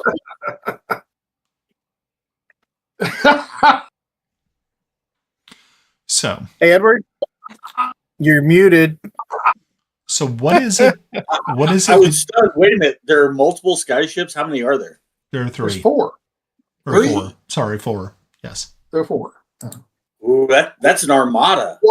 That we need 1. we only need 1. Well, you got to take a spare. No, we need 1. What if we put armies in each one? They're big ships, right? Giant dreadnoughts. Well, at this point, she interrupts and says, unfortunately, we have already entered into an agreement with the Margrave of Bissell and the Empress of Ket that we would be using our forces to ally with them to move upon the undead in the east as soon as they arrive, which should be in a few days. Good. So that's probably going to tie up at least 2, if not 3, of the sky ships. Yeah. So we get 1, right? I think all we need is 1 to transport where we need to go. Okay. But if I have 2, then I have a fleet. Or if I have 4, I have an armada. Have you ever been keel hauled on an airship? How scary would that be? I'm sure he would love to be the first one. There's a chance that could happen. Oh, I can't wait to see what happens on the poop deck. Anyway. Colonel duty. There's no barnacles, so it's not really that big a deal. That's true. Okay, that's true. Right. Depends on how long the ropes are, and how low the. I mean, And if we're going high, we can always strap a lightning rod on him too. So. Well, you just have to be going over the forest. You don't have to be 100 feet over the forest. You can be 10 or 15 feet above the forest. Okay. So, she continues. So, a ship, you can use, please take one of the ships. It is ready for you. We kind of expected you, being that the Margrave Timothy had told us that you were going to be arriving. It is really just up to you when you wish to depart. Of course, finding the exact location might be troublesome, but I think if you do follow the light, or if you have an alternative method of pinpointing. Have we heard anything from Celene? Agreed. No, you haven't heard anything from Celene. But they are sending troops. Ah, good. Yeah, they are definitely sending troops. wonder if we could get a message to them and see if we could get our griffins brought along to go with us.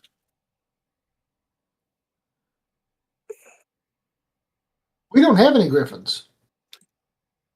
There were those that we befriended, that we rode upon, that we know, which are probably the best mounts for it. We actually I got the gold medal for riding the griffins, and I actually get a bonus with them. That's why that's why I started being a griffin rider of Greyhawk. There's another title for you. Well, thinking that perhaps we might need them to go further if something happens to the ship, or egress, if you will. I mean, I'm just looking for a little backup, a little more than just winging a prayer. We can ask to see if they can spare some griffins for us, and we can meet them possibly on the way. But I don't feel like we need to be waiting around for too long. Well, I'm not expecting to wait long. It's just one of those things. If they're on their way, if we have them, we can get them. We need to have everything. I was thinking that we need to go onto the ship and leave now. The longer this shit goes on, the weaker my magic gets. Actually, Lord Tomas, how fast can one of these fly? Since you seem to be not as fast as knowledgeable. That's a great question. I mean, first of all, it'd be great if we had any wind spells that we could use to propel us even faster, like as a thrust. I thought about mounting jet engines on them, like get aero elementals and mount them in the sides, and then you have thrust. What if we just put you in the back and you just stand on deck and jabber and sing? I think we would hit at least Mach 7. Okay. So, but I agree with Yarn. We need to go now. Again, we can, if they catch up to us, they catch up to us. But I think we need to make our move now before it gets too late. You heard the I can't think of her name now. Who are we talking to, Brian? Salathiel. She's she's the chancellor here at Greyhawk. The good chancellor here that they're going to be battling the undead here the next couple of days. I'm sure it would be prudent for us to get to where we need to get going to cut the head off the snake. Okay. If we can. So Salathiel also adds that you have a crew of 20 that are standing by of air sailors, as we are come to call them, and red shirts. They will stay within the area once you reach your location if you do need extraction. Could you bring up, of the 4 guards below, could you bring up the one that doubted me and bring him up here? Because I'd like to ask him if he would be my squire.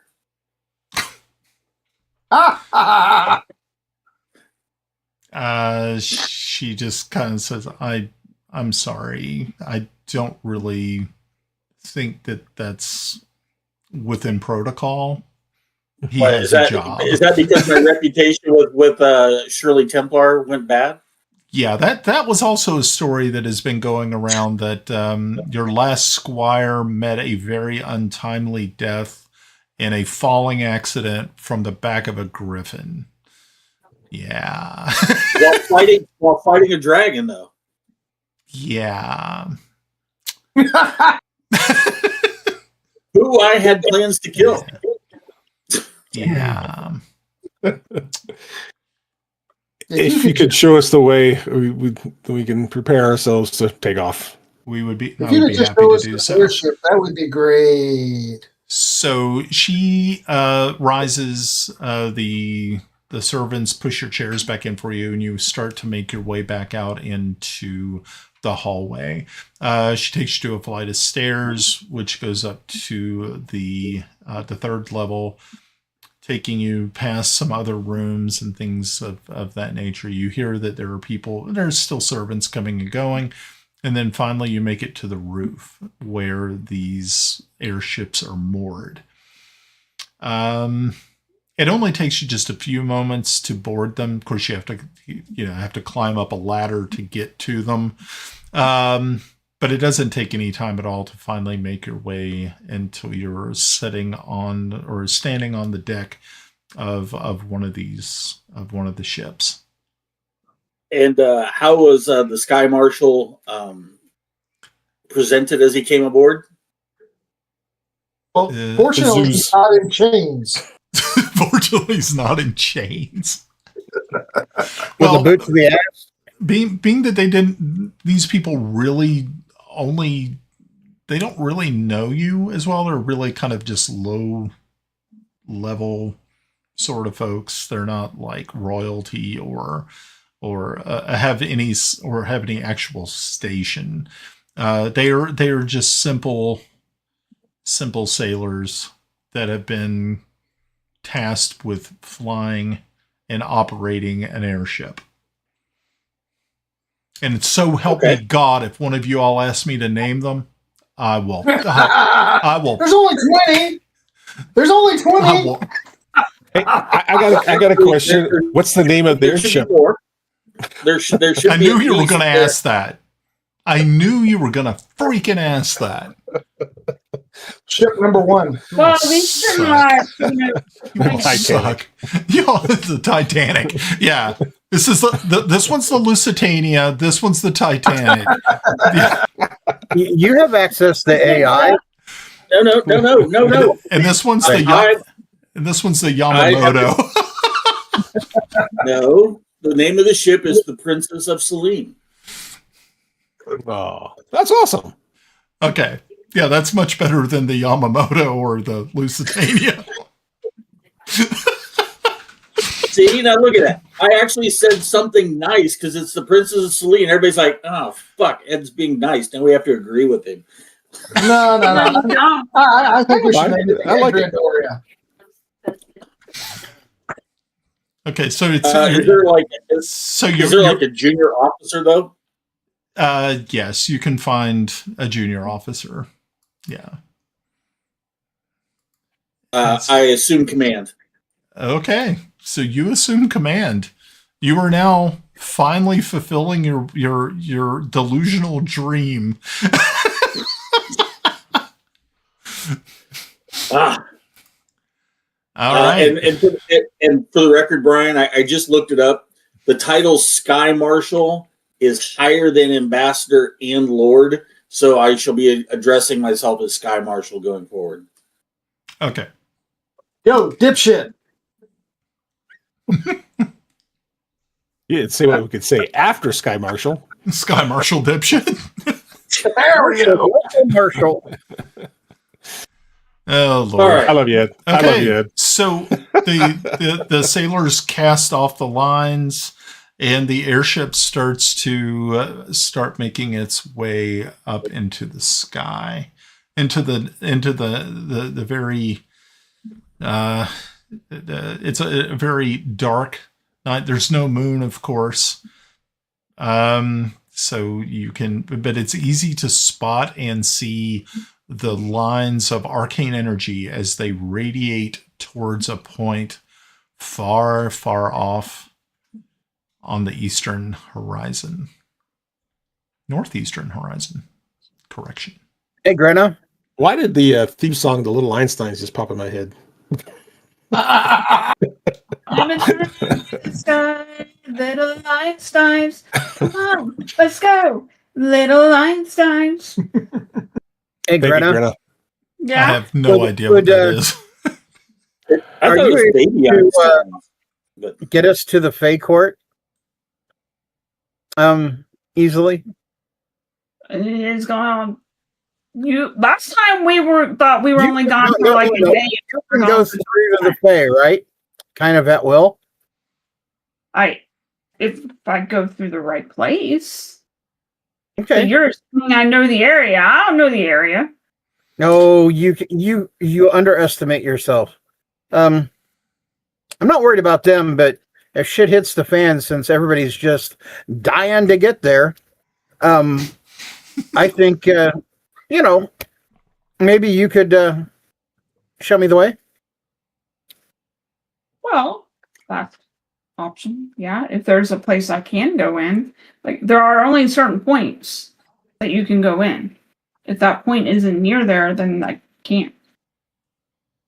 That's right, Brian, right? What's that? Oh, yeah. Yeah. Well, no. I'm just kind of looking at the overlay here, and Pav and Ed are switched. And I don't know how it happened, but okay. Ed, did you change your name or something? Yeah. Am I not supposed to do that? Yeah, because now now I have to move you. I got a new title. What the hell? I had to change it. Because, Brian, when you were frustrated at this, remember you told me I'll keep calling you Sir Tomas because your name didn't change. So I had to change my name so you would call me by the right title. Okay, so I guess I better fix this. Jeez. Jeepers. Just making And this, folks, are the technical difficulties created by your party mid-game. Yeah, probably the best advice I can tell people is don't stream your games. How's that? Or don't. Now there is the sound bite. Wait a minute, that came in at 9:06. I'm going to clip that piece. And you know what? If he's Kelex now, that means he's going to die. That's right. Oh shit! It could happen. Yeah, and so now when we do the introductions and stuff, you actually slip down a notch. Pav moves up. Well. Nope. In the Discord, it still has the same, isn't it? Nope. I don't think so. I don't know. It's weird. Alrighty, so let's get back to it. So that's right. Yeah. The Princess of Celene rises into the air, and you start following the wispy trails of the arcane power, which is being siphoned away. And like I said, it's nighttime. I'm going to go over. Kelex is going to go over to Yarn and kind of stand next to him. Just, I don't know if he's looking over the side or not. And I'm looking. How you feeling, Yarn? Fine. Is that on our side? Yes, that's on our side. That was weird. You sounded like Darth Vader. Never know what could happen. It's too many people pulling things from the router. Okay. So Yarn, give me a Constitution check, not a save. 8. Just a general check. Sure. Boop. Yeah. Oh, okay. You aren't feeling well. You and at first you were kind of thinking that maybe it's because of the airship itself, but you also know that you've been on much rougher seas and much rougher situations. So you're kind of thinking that it's either it's probably a combination of the altitude, but also what is happening below with the arcane. But you're not in such a situation where you are feeling like you're going to pass out again. Very good. So I have a question, Brian. Legitimate question based on this. And our favorite rocket. In theory, could it be because he's passing over so many way lines and everything like that he's like, I'm done being sick here, being here kind of thing? Yeah, well, what's happening is there's like conversion, all of this power is converging to a point somewhere on the horizon. Of course, you can't see the exact location yet because you're pretty far away. You just left Greyhawk, and if you're looking at the map, you are, as a matter of fact, I can kind of give you an idea of the distance. Yeah. Because if you're going to actually, if you're going directly to that location, that's fine. Or if you wanted to go to Turnsmay first, you can. But most likely, it would probably just be fine if you just followed the light. And let me look and tell you exactly how far. And I also kind of got to find out how fast an airship would go. It's going to be definitely. I don't know if it's going to be as fast as a dragon. It didn't seem feet? like, huh? 60 feet per turn? That sounds about right. Yeah. Yeah. Dragon goes I got a like, question in the chat GTP, so Oh, that okay. Oh, that's cool. Yeah, that's neat.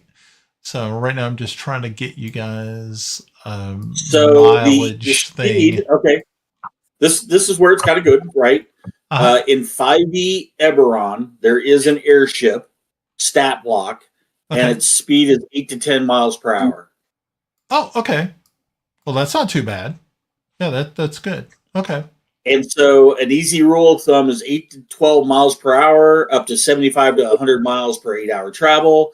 Okay. Pushing it with favorable winds can hit 15 to 20. See, this is why you have a sky marshal here. Hey, chat GPT. Okay.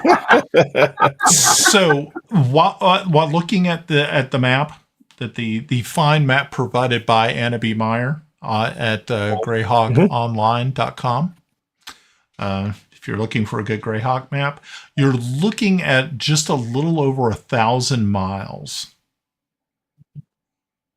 so 15 miles an hour, or 15 miles per hour, 10 miles an hour. It's 100 hours. That's several days. Yep. Okay. Okay. Pav, now I got the song stuck in my head. Thank you so much. And it's alternating between that and the sailor story. It's okay, honey. It's okay.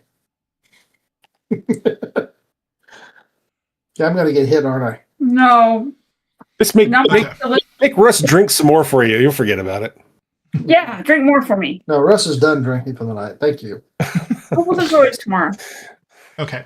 So Tomorrow's Friday. What I'm going to do is I am going to make a couple of rolls here, and we're just going to see how things kind of plan out. If you have any encounters that might actually come up. So hang tight. I'm going to do 4. And while you're doing that, quick question, and this is pertaining to the magic issue here in Greyhawk right now.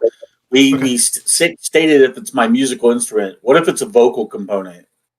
Is that impacted right now? No, vocal components are not. Yeah, anything that deals with the voice or sound. So which components are? Okay. Wait, what do you mean vocal components? Like if it's a shared spell with a wizard or a sorcerer, it's going to be affected. Well, that's what I'm saying, because I'm not tapping into that. For me, it's a vocal component. I do not tap into arcane. I'm tapping into bardic magic. Is kind of how I'm looking at it. What spell? Dimension Door.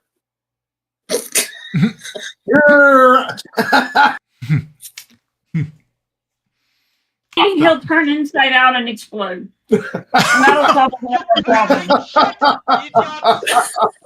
It's going to be. Is it like the baboon and the fly? Oh, they're Brian. I am hoping we've got 45 minutes. I am hoping there's an encounter while we are airborne. Are you sure you want that? Remember the last thing we came across while we were in the air? I hope to God it's not that. Black dragon. Yeah, it's not that. Okay, so here we go. I'm going to make a couple of rolls and we'll see what happens. Okay, that's not too bad. The real question seems to me that with the obvious direction that this is all like being drawn to. Wow, you guys are doing really good on rolls. Would it be good creatures that would be heading that way, or would it be evil creatures heading that way? Or would it be egotistical, pissed off creatures looking to take it out on anything heading that way? Well, you're not really too sure. What Ed's heading that way, so I mean, yeah, egotistical goes. other than the Dracolish, because it's undead heading that way. True. I mean, just never know. It could also just be like a ton of like bats, which actually turn into vampires once they land on your ship. That would cool! That'd be kind of fun. That's the kind of shit I'm expecting. So. I actually have a spell for that. And Do you? work. Do you Well, no. Now, remember, there's only three results. It doesn't work. It works normally. Or holy shit. Yeah. Okay, so actually I did 4 rolls. They actually were really, really good. None were under what I'd set the threshold for, because you're traveling at night, and you're also traveling in a gloomy sort of situation. So, and you're also kind of silent. It's not like you don't have jet engines on these things. It's the propulsion yet. So yeah.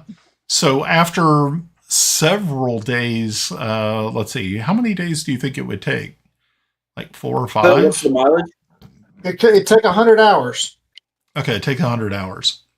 So 4 days, 4.5 days. So we're looking at 5 days. 4.5. 4.5 days. Yeah. Okay, fine. Yeah, but so, you know what? You got to. Can we be notified?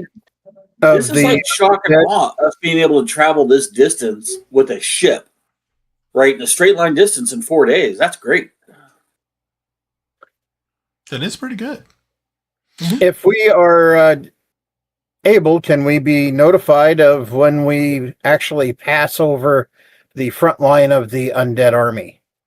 Yeah. I mean, you can actually see below you that there are just vast stretches of land. You can see cities are burning. You can see that there's definitely movement on the ground of large siege weaponry and things of that nature. You can see a lot of stuff. But of course, the crew is a little reticent to get too low because ballistas can easily be used to take out an airship. Have means of seeing mechanical means, the little. Yeah. Because I want to empty a bag. What is our current altitude? That's the question. Ryan, what's our current altitude? Okay, so current altitude is probably, well, I don't want you to go too high because then you're going to have like supplemental oxygen. So it's definitely well below, like maybe 2,000 feet? Yeah, okay. That's way too high. That's way too high. I'm thinking 500. I was thinking about 1,000 feet. Okay. Yeah. Well, that's fine. You can tell. I mean, it's not like you're at 32,000 feet where you definitely need oxygen. Yeah. If you're not going to Everest here. Having jumped out at 1,200 feet out of an airplane, I know about how high that is, and that would be shitting your pants terrifying if you were in a Greyhawk world. Okay. For the average person. So, I think 1,000 feet. So we'll set it at 1,000 feet. That's fine. Okay. Yeah. All right. So at 1,000 feet, you're going to open up your bag of goodies and rain it down upon those who are below.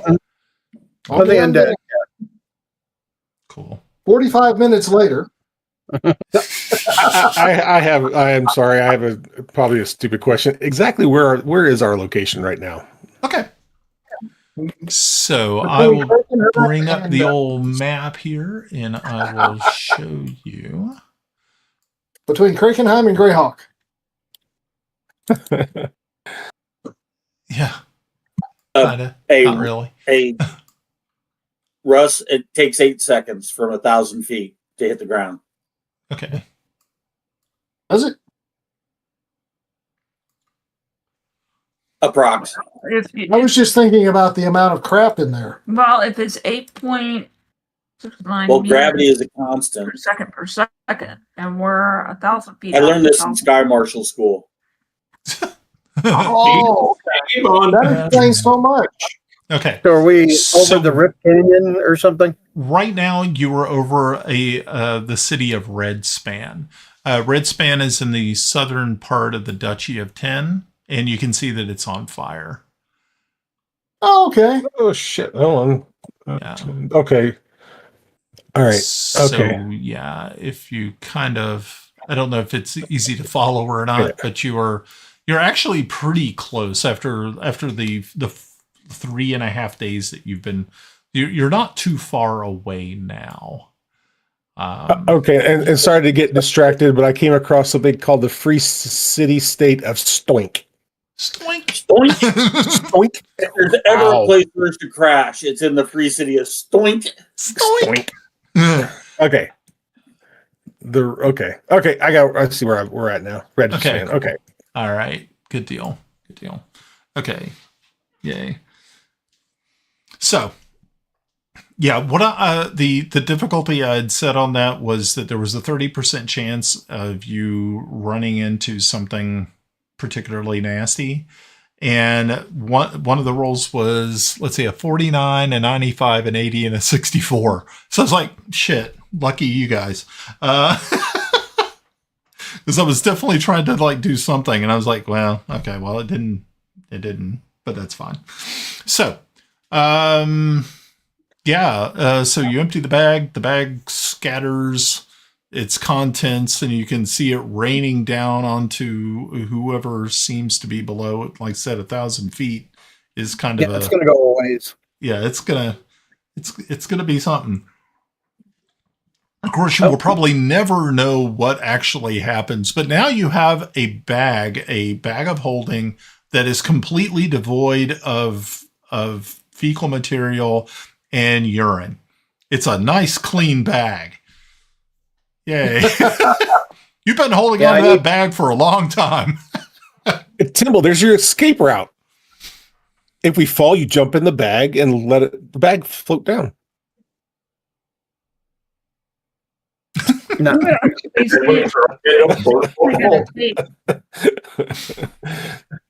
mean, it could happen. I mean, it could work, I guess. Make terminal velocity and hit. How many?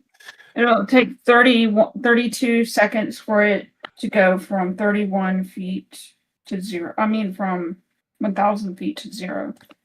That's what I was thinking. 31 seconds to hit the ground from 1,000 Closer feet. to 32. 31.25. Okay. So at this location and at this height, you are actually able to see several lines converging on one point in the distance. And now they seem to be getting tighter and tighter and tighter. Yarn, I need you to give me another Constitution check, not a save. 16. Okay, much better. Actually, you're actually not feeling too bad. Where before it seemed like there was a lack of arcane energy, now the place seems to be intensified with arcane energy. Cool. I just need to be able to access it. Right. So, yeah. So you guys travel a few hours until you finally see in the distance that all of this energy is converging on one point. And from that point, there is a spike of this arcane energy shooting directly into the sky. And where it is actually converging is where the moon is that is blocking the sunlight. So we need to take out a moon. And this is a gigantic basalt obelisk, like 4 times bigger than the ones you've seen before. And the silver veins that run through it just pulse with all of this energy that is being drawn. If anybody wants to give me an arcane knowledge check, I might be able to shed some light onto you. Here, I'll try it. 23. fuck. It's all right. I'm going on a Grenna did worse. Okay. So not too bad. Actually, some of you guys did pretty well. Okay. So yeah, if you got over a 20, you kind of got this, you had this weird sinking feeling deep down that this power is being siphoned to this location to, either it's keeping the moon in its current orbit, blocking the sun, but you also kind of feel that it is also maybe pulling down or giving power to something off world that may be making it so that it could come to the surface. That you're feeling that there is something outer worldly being empowered. You're not sure what that is. Mm-hmm. Is there any historical event similar to this, or some type of? No, the only time that you had ever, or you had read in the book was the Shira's book. And at the very end, it says that when they defeated Asarak at the time that they had done so, this blast of arcane energy erupted through the chamber that they were in. And it went, they don't know where it went to, but once they had destroyed the phylactery, there was an explosion that actually destroyed a portion of the mountain, the top of the mountain that the tomb was under. All the pieces accounted for, like gems and eyes, like 2 of those. Is this the description of that? Is it that detailed? Okay. Well, what do you mean the gems? In lore, liches have gems and eyes in their phylacteries. Oh, yeah. Or like that. Yeah. So when they were destroyed, were both the gems accounted for, or could this be like a fallout of a blow, like shrapnel being sent all over the world? Such a huge explosion. Right. Well, also kind of what you're thinking is that if you remember back in the lore, they had taken his scepter and had broken up and everything, and they'd taken the 2 gems, the eyes, the tears of Vecna. Mm-hmm. I hope you guys brought those, but okay. Did you bring the tears? My God. Mention things. One is the wizard guy, and one is with Kiffi. Yeah, I think Kiffi is the other one. Okay. Brian. Yep. Brian. Yeah, he has one.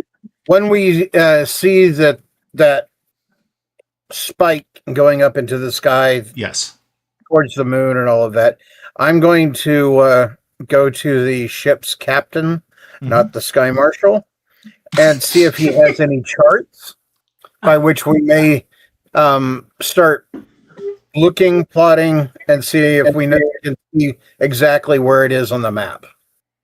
Okay. Yeah. Wait, can I make a perception check to see him approach? Sure. Approach whom? The person you assume is captain. I'm keeping a tight ship here.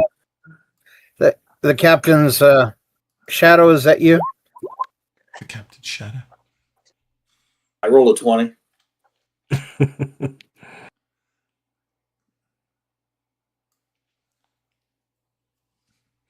So I roll a 20.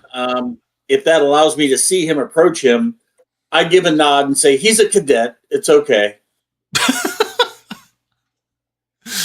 He's a cadet. Okay. Yeah. So, yeah. If you're looking on the map and you can see the village of Turnsmay, if you see Turnsmay, it is, you'll see that there's like a red path or like a red border around the mountain. Yeah. And it's literally on that border area.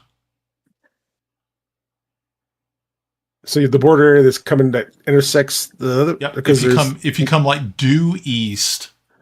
Mm-hmm. Yeah. And it's right there in the mountain. Okay. Okay. Cool. All right. So you guys are now, right now, probably, like you said, you're 1,000 feet above that actual location. You're not above the spike, the spike, but it's only about 200 yards away. And Yarn, you can just feel this just unbelievable amount of arcane energy, and you actually you feel okay, but people around you start to notice that you're glowing like a strange yellowish bluish light. You feel okay, but you also kind of like it's kind of hard to describe. You feel all right, but you also feel like you're empowered, like your batteries have been completely recharged. Nice. Alrighty. All that time you cast light on Kelex's helmet, that'll serve you right. Yeah. As Kelex's head bursts into flames. Yeah. And Kelex dies again. Again. God, that would suck. So I have a question to you all. Do we want to land to see if we can get a kind of a lay of the land before we approach the source? Why would we do that? Every other time we've tried to do reconnaissance, it's always bit us in the ass. In the ass. Yeah, the odds should be favoring us at this point, right? I don't know. I'm just maybe just a suggestion. Well, maybe as long as you're not rolling the dice. Yeah, well, exactly. Turnsmay is in what country? It is in the Duchy of Ten. Tenh. It's just northeast of the Rift Canyon. While I can acknowledge reconnoitering the land would be valuable, I don't think it'll be that valuable. I think we're just going to go to this spot and see. Let's do it the way we normally do shit. Crash right through the front door. Hope you guys realize I've never landed one of these. Once again, crash through the front door. Just ramming speed. That's all you hear. The Squire marshals shout from the deck. Kiffi suggests approaching on foot because of Well, considering there's undead and shit. We can literally go right there and just drop down in and go. I think that's exactly what we need to do, and then have the airship go up and wait for us to come back out. Okay. Or explode, one or the other. So is that the plan? The current one. Okay. Nice. Dein Plan. I give the order to prepare the target course and prepare for descent. Okay. All right. As the ship starts to slowly descend, you can see the ground around you is dimly lit by the sun, being still in an eclipse phase. And as you get to a part where the ladder is able to touch the ground, you turn to look at the side of the mountain and just see this hill, this mountain, and it looks as though there is a skull carved into the side of it. It's Golgotha. Yes, it's very, very creepy, and with the light being the way it is, casting strange shadows, it leaves you with a cold, empty feeling. How close are we to that? Undead? Probably about 50 feet away from the actual cliff face, the mountain face itself. Yeah, I'm going to try to cast a spell. We had this talk of undead. Do we see fields and fields of undead? Or is there anything here? Is it just the light? And It's yeah, you don't really see anything on the ground. It looks as if there were armies of undead. They're obviously pressing their way to the west to fight against those who stand against them. But obviously, at one point in time, you could see the ground has been heavily disturbed. There were obviously, sometime in the past, armies that had marched through here, or creatures, dead creatures that had dug themselves out of shallow graves, and yeah, it's pretty Kelex? pretty disturbing. Are we at the point that we should? I'm just pulling it out right now. Yep, I'm already pulling it out, and I'm going to let Vristrax know that we are about to enter the tomb. Okay. Now the And spell then Yarn is glowing. Yarn is glowing and starts to do the firebolt thing. Are you expecting? Yeah. All right. So I'm going to do a firebolt, and I'm going to use it. I'm going to use it to carve runes on the skull. Okay. Yarn was here. Oh Lord. Okay. So after a couple of minutes of handiwork, you see that the skull now has been marked sufficiently with Yarn's his message to the masses. He tagged it. Yeah. He's literally a vandal. Yeah, he's vandalizing shit now. I love it. Well, think about it. If you come up and you see it and you can read runes, it says Yarn was here. If you can't, it looks cool. Okay, so Kelex, you reach out to Aravistrax, and she answers immediately, and she asks, "So, is Yarn seem to be okay?" Yarn is glowing. A little, yeah, he's more than okay. Yes, he seems to be glowing. Okay, that's a little bit surprising, but as long as he's not ill. No, he seems to recovered from his whatever sickness that was. This is more good. broken in the head than normal. This is good. So I will talk with the Margrave. I am actually here with them now. They're getting ready to depart from Greyhawk with their armies.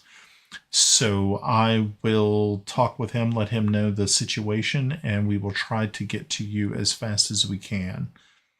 Please pass along the last point at which we saw the army. Okay. Of undead. So okay, yeah, pass along. So may the Archpaladin be with you. I hope to speak with you soon. Yes, good luck. And be careful. It sounds like it's quite a dangerous place. Definitely get the feeling of it. It's horrible. All right. So the ladder can touch the ground. What are you doing? Whee! Sliding down the ladder. Okay. So Shoot some ladders. It's one of those rope ladder sort of things. So you easily make your way down, and finally you are standing in front of this entrance to this very. You can see that there is a light source far into this tunnel, but you're not really too sure what it is. But on the outside, it is extremely dark. And you can see at one point in time there was foliage that was covering the entrance has been pushed away to expose it. So obviously there are creatures or something is in here that is doing all the wonderful, horrible things that you see. So you going in? Of course you're going in. We don't need. Do you have an option? Into the breach. Is now the time to go in, or is this really where we want to break with 20 minutes left so we can go into the Tomb of Horrors. Same bad times. That is fine. We can do that. Or do you just want to see how many you can kill right away? I just want to go in. Okay. Well, we can go in. I mean, let's go in. I mean, we still got 20 minutes. So, I mean, you might get to see some stuff. Okay. So I'm going to do that. And we can start off with fresh characters. Okay. Fresh characters. Okay. So it may take you a little while to find your people. I went ahead and put light on Kelex because everybody else is blind, except for Grenna and Kiffi and Timble. I don't know. Since Yarn is glowing, I think you should put the light on him. You know what? We should make Yarn glow. Okay, Yarn. So at this point in time, you are no longer affected, adversely affected by the magic siphon. So can I recommend a nice fuchsia shade or something like that for Yarn? Oh, you want a fuchsia shade? Sure. Why not? All I'm saying is I can't wait till Yarn dies and I cap off his arm to use it as a torch. Jeez. Okay, well that's something. And more likely he'll put it in some kind of permanent pose for you. Oh yeah, like a middle finger sticking up. If it does that, I've got a place I'm going to be putting that. I will find the nastiest. How's that? Is that a nice fuchsia color? I love it. Is it close enough to fuchsia? I'm not even really. I'm a guy, and I don't really know that much about fuchsia. That was the first weird color name that came to my head. So okay, I don't know. But I think it's perfect, no matter what people call it. Okay, that's fine. And quick question, Brian, is that we can see that light at the end of the tunnel, way down in the distance? Yep, you should be able to. I hope you can. Okay, I just made sure it wasn't mislit. Okay. 10, 15, 20. So let me kind of describe this. This is a very long hallway. You can see that age and time, the time itself has not been very kind to this location. At one point in time, there were beautiful mosaics on the walls. A lot of the tiles have fallen off of it. It has been overchoked with weeds and water damage. If you remember reading in Shira's book that at one point in time when they first entered, this place was beautiful. It was radiant looking. The light would reflect off of these beautiful tiles, and that there were horrible traps in the floor. But as you continue to go on, you can see that a lot of things have changed. Either at one point in time, maybe other creatures may have came in here and tried to salvage things from this location to sell or use in somewhere else. It just looks dingy in comparison to what Shira had wrote about it. Comparing the notes to what Shira wrote, did she say that the passage at the end of the tunnel that we can distantly see and that looks to be lit up was on the, and I'm going to assume we're going north to south here? Yes. On that, was it on that wall? Yes. And were there any maps included in her document? Not. I mean, there were some vague sketches, right? But nothing that was what you would consider concrete. Yeah, no, I get that. That's what I was trying to check. Got it. Okay.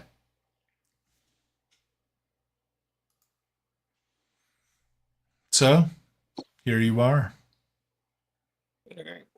I guess we got to move forward a bit, right? Yeah, you can.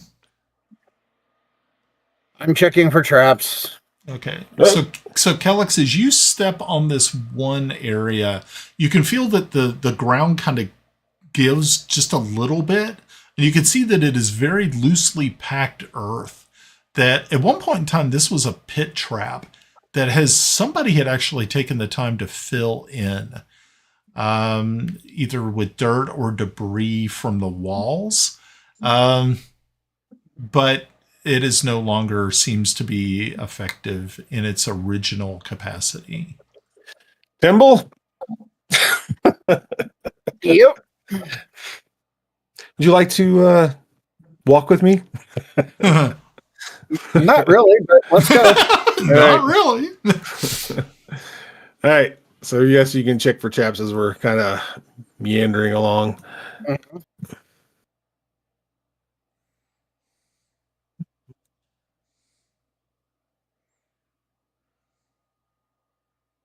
I like how we're all being careful.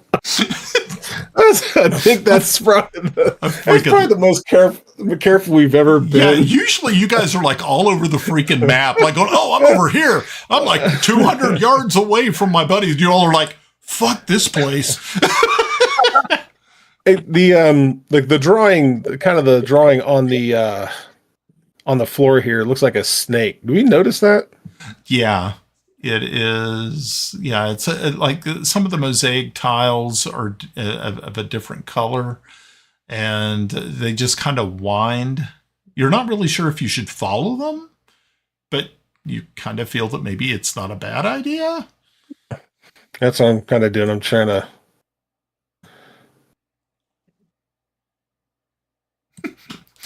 Oh, he's walking the bathroom. I love Brian talking shit on us right now. I see something ahead. Do I see a kind of a greenish light up ahead there? You do. Brian? Okay, so Kelex, once again, you step into a square, and again, it sinks down a little bit.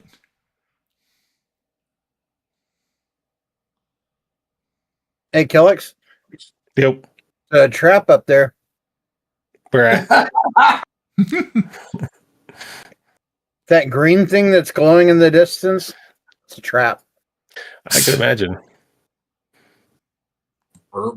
Like a sucking sphincter. Well, we saw pictures of sucking sphincters earlier. Remember? Was that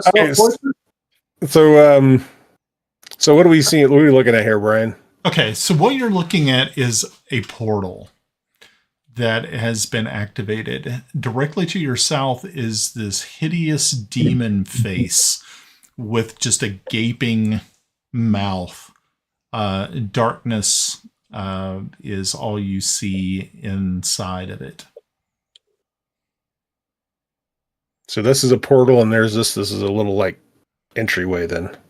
Well, it's not really an entryway. It's more like it is just a part of the wall. It's just like just this demonic looking face that has just a gaping hole of a mouth, and it's just dark inside. But you can see that there is like just pitch black. So this is obviously so this is obviously one of those portals where we needed some stones, and I don't think did we actually bring anything with us to use? So what you find as you're studying this, you did remember to bring the sheet of paper that the parchment that Raven had made.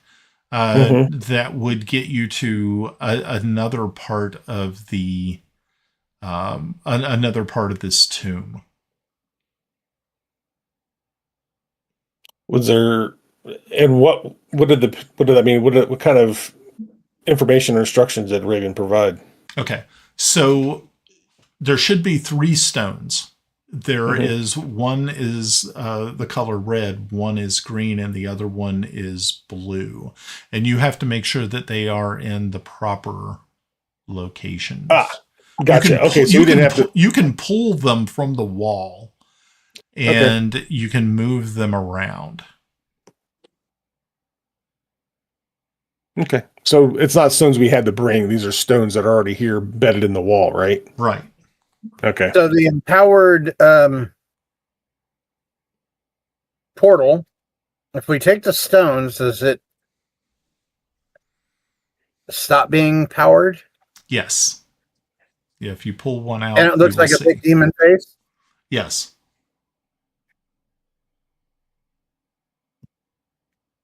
What's the instructions Raven gave to us for this particular portal? Okay. So this one, you're going to put the red one at the top and the blue and the greens at the bottom. The blue on the left and the green on the right. Okay. Kelex will do it. Okay. So you reach and pull the first one, you pull the red, and as soon as you do, the entire portal collapses. There is the light goes out, there is no portal. But as you go ahead and take the other stones out and start to place them in their location, once the third one, the final one, is placed, the portal once again opens.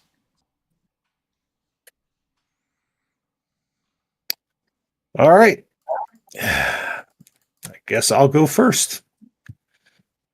So Well, this are we is going through the? How the character, I love the jagged line that's been inserted there that means that really there's a room behind there, but it's not really there.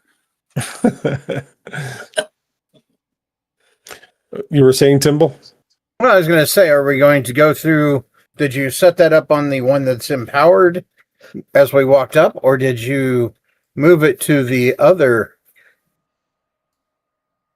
demon face to this with the stones? Did you? Oh, okay. I gotcha. Okay. I was assuming that this was just like some kind of decoration on the wall. It is. Okay. But okay, but there's no slot. There's no slots there. No, there's no slots there. It's just around the portal. Okay. The demon face with the gigantic gaping mouth is just there. Okay. I bet you if we put the stones in the wrong way, something weird would happen. But all right. Well, Kelex is going to go into the portal. Okay. So, Kelex, you step into the portal. Okay, Yep. so I'm going to teleport you to a different location. I'm right behind him. Immediately going in after Kelex. Okay. So, Yes. everybody. Before I walk in history, have I ever heard of any place like this? Fuck no, I didn't. I'm walking in. Okay, so you walk in, and then Yarn, are you walking in? My friends, I knew them well. He's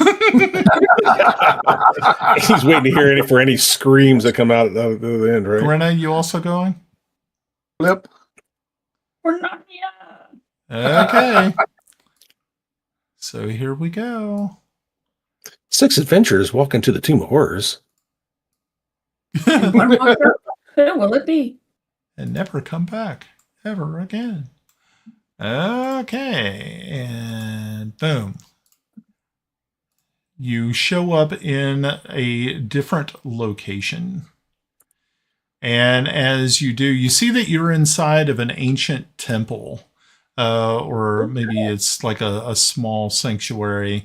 You can see broken pews, a large altar. But the thing that really draws your attention are the 4 vampire warriors that are stationed here inside this room. Hey, Brian, you haven't moved me over yet. Yeah, I'm still in the same location. Really? Yeah, me too. Yep, Hold we're on. all still stuck there. Yeah, I just have my screen. I did refresh too, so I don't know what it was. Now I got rid of you completely. Now you have to find yourselves again. Okay. Oh, I see us. All right. Sweet. Story of my life. Okay. And I think this is a good place to end for the night. So what did you guys So what did you guys think? I like yep. I think we're probably gonna be the most cautious we've ever been going in any location. I would probably think so. I think you guys are probably going to be running off. What's that? I noticed Grenna's not running off. Making sure I've got everybody here. Is everybody there in that room? Yeah. Okay. Yep. We're all there. Good. Okay, good. All right, so that is where we're going to stop for the evening. And I think this is probably not a bad little spot. As you guys can tell, I am not following the original Tomb of Horrors setup here. And the reason being is it just wouldn't fit with the storyline. So that is why I'm doing it this way. I took something and I made it my own, kind of. Hey, Brian.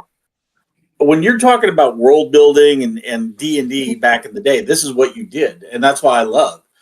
Because back in the day, everybody would have had a copy of this module and would have known all the weird tricks and nuances. So you got to mix it up. I applaud it. Mm-hmm. Well, good. I am super glad. That is cool. But only 4 vampires? Only 4. Only 4 vampire. Only 4 vampire warriors. Huh. Remember, hey guys, remember when I said we're going to fight vampires? We should stock up.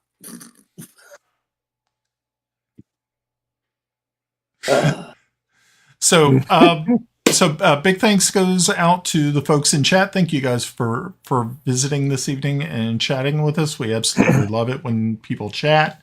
It lets us know that we're actually reaching people and we're just not sitting here talking, to the ether. But next week, we hopefully, if everybody's schedules work out correctly, we will probably be pretty close to where we need to be. So I'm very sure that we will be probably finishing up. So big thanks once again to the players for you guys for hanging out this evening and taking part in the storyline. That's also extremely important. I hope you will hope you'll be able to play next week. That would be really handy. And then we'll see how it all ends up. And I hope everybody has been working on their homework. You guys remember your homework? Mm-hmm. I tried, and I was thinking there could be so many different. There's at least a few outcomes for Kelex. So I'm I'm getting ideas together for each one, and then we'll just see what happens. Yes, yeah, we will. That's yeah, and I even have. I do have some storylines that I could easily put in for each of you. The final one though is going to be, I think my favorite, because I've kind of written a few things for some certain people, that I think will be fun to add. But I'm going to have you guys actually do it after the whole thing's over. Either if we have time next Thursday, if we have more than enough time at the end of it, if you guys want to reveal your future lives, that's fine. If not, we can do it at a different time as a wrap up. But I think people will really, and I know I would love to hear what you guys come up with. My homework's done. I'm ready to go. Yeah. Cool. What I would like to do is sometime in the new year is get together us and the previous Princess of Celene. Yes. Yeah, I talked with my son Rob, and he is all for it because he was the Vitram Harefoot in the original. I will reach out to Cheryl and Lauren and see if they are interested, and a guy named Shane. He was also a part of the original. I think Shane would definitely do it. Cheryl probably will do it. I don't know about Lauren. I would love for Lauren to come on because Lauren is freaking awesome. She was Raven, and she really, really did a good job as Raven. I'm hoping that I can get them all together, but I'll try to coordinate that in the new year. Yeah. So we shall see. On an aside, Even if we don't stream that or record it, I'd like to just sit and talk with them. Okay. Yeah, I mean, if you have questions for them, I don't know. Like I said, that their experience is different than your experience. Of course. There was a lot more. We're fucking nuts. Yeah, there was a lot more, and you all were a lot more involved. There was a lot more crazy shit going on. But I wouldn't say involved. Yeah, a lot more side shit going. There was a lot of side stuff. Tangents are the they best. completed it in like 6 adventures, didn't they? No. They did 2. They did, I think, a year and a half. Oh, I think it was a year and a half that they did it. You guys were going like well past a year and a half. You guys were almost to 3. Just like, oh god. You're like, when's it gonna end? Slow. just like Grenna's shirt says, right? Yep. That's right. But Doing side quests. yeah, this was the longest campaign I've ever ran. So, but You're yeah, welcome. I mean, there's a guy out there who's been doing it for like what, 20 years or something, 15 years. It's like, I call bullshit on that. I really do. I think he has a really cool setup, and then him and his friends got drunk together and said, "Let's just tell everybody we've been doing this shit for 20 years." You know, I call bullshit. You call bullshit on it. Oh Lord. Okay. So did we level?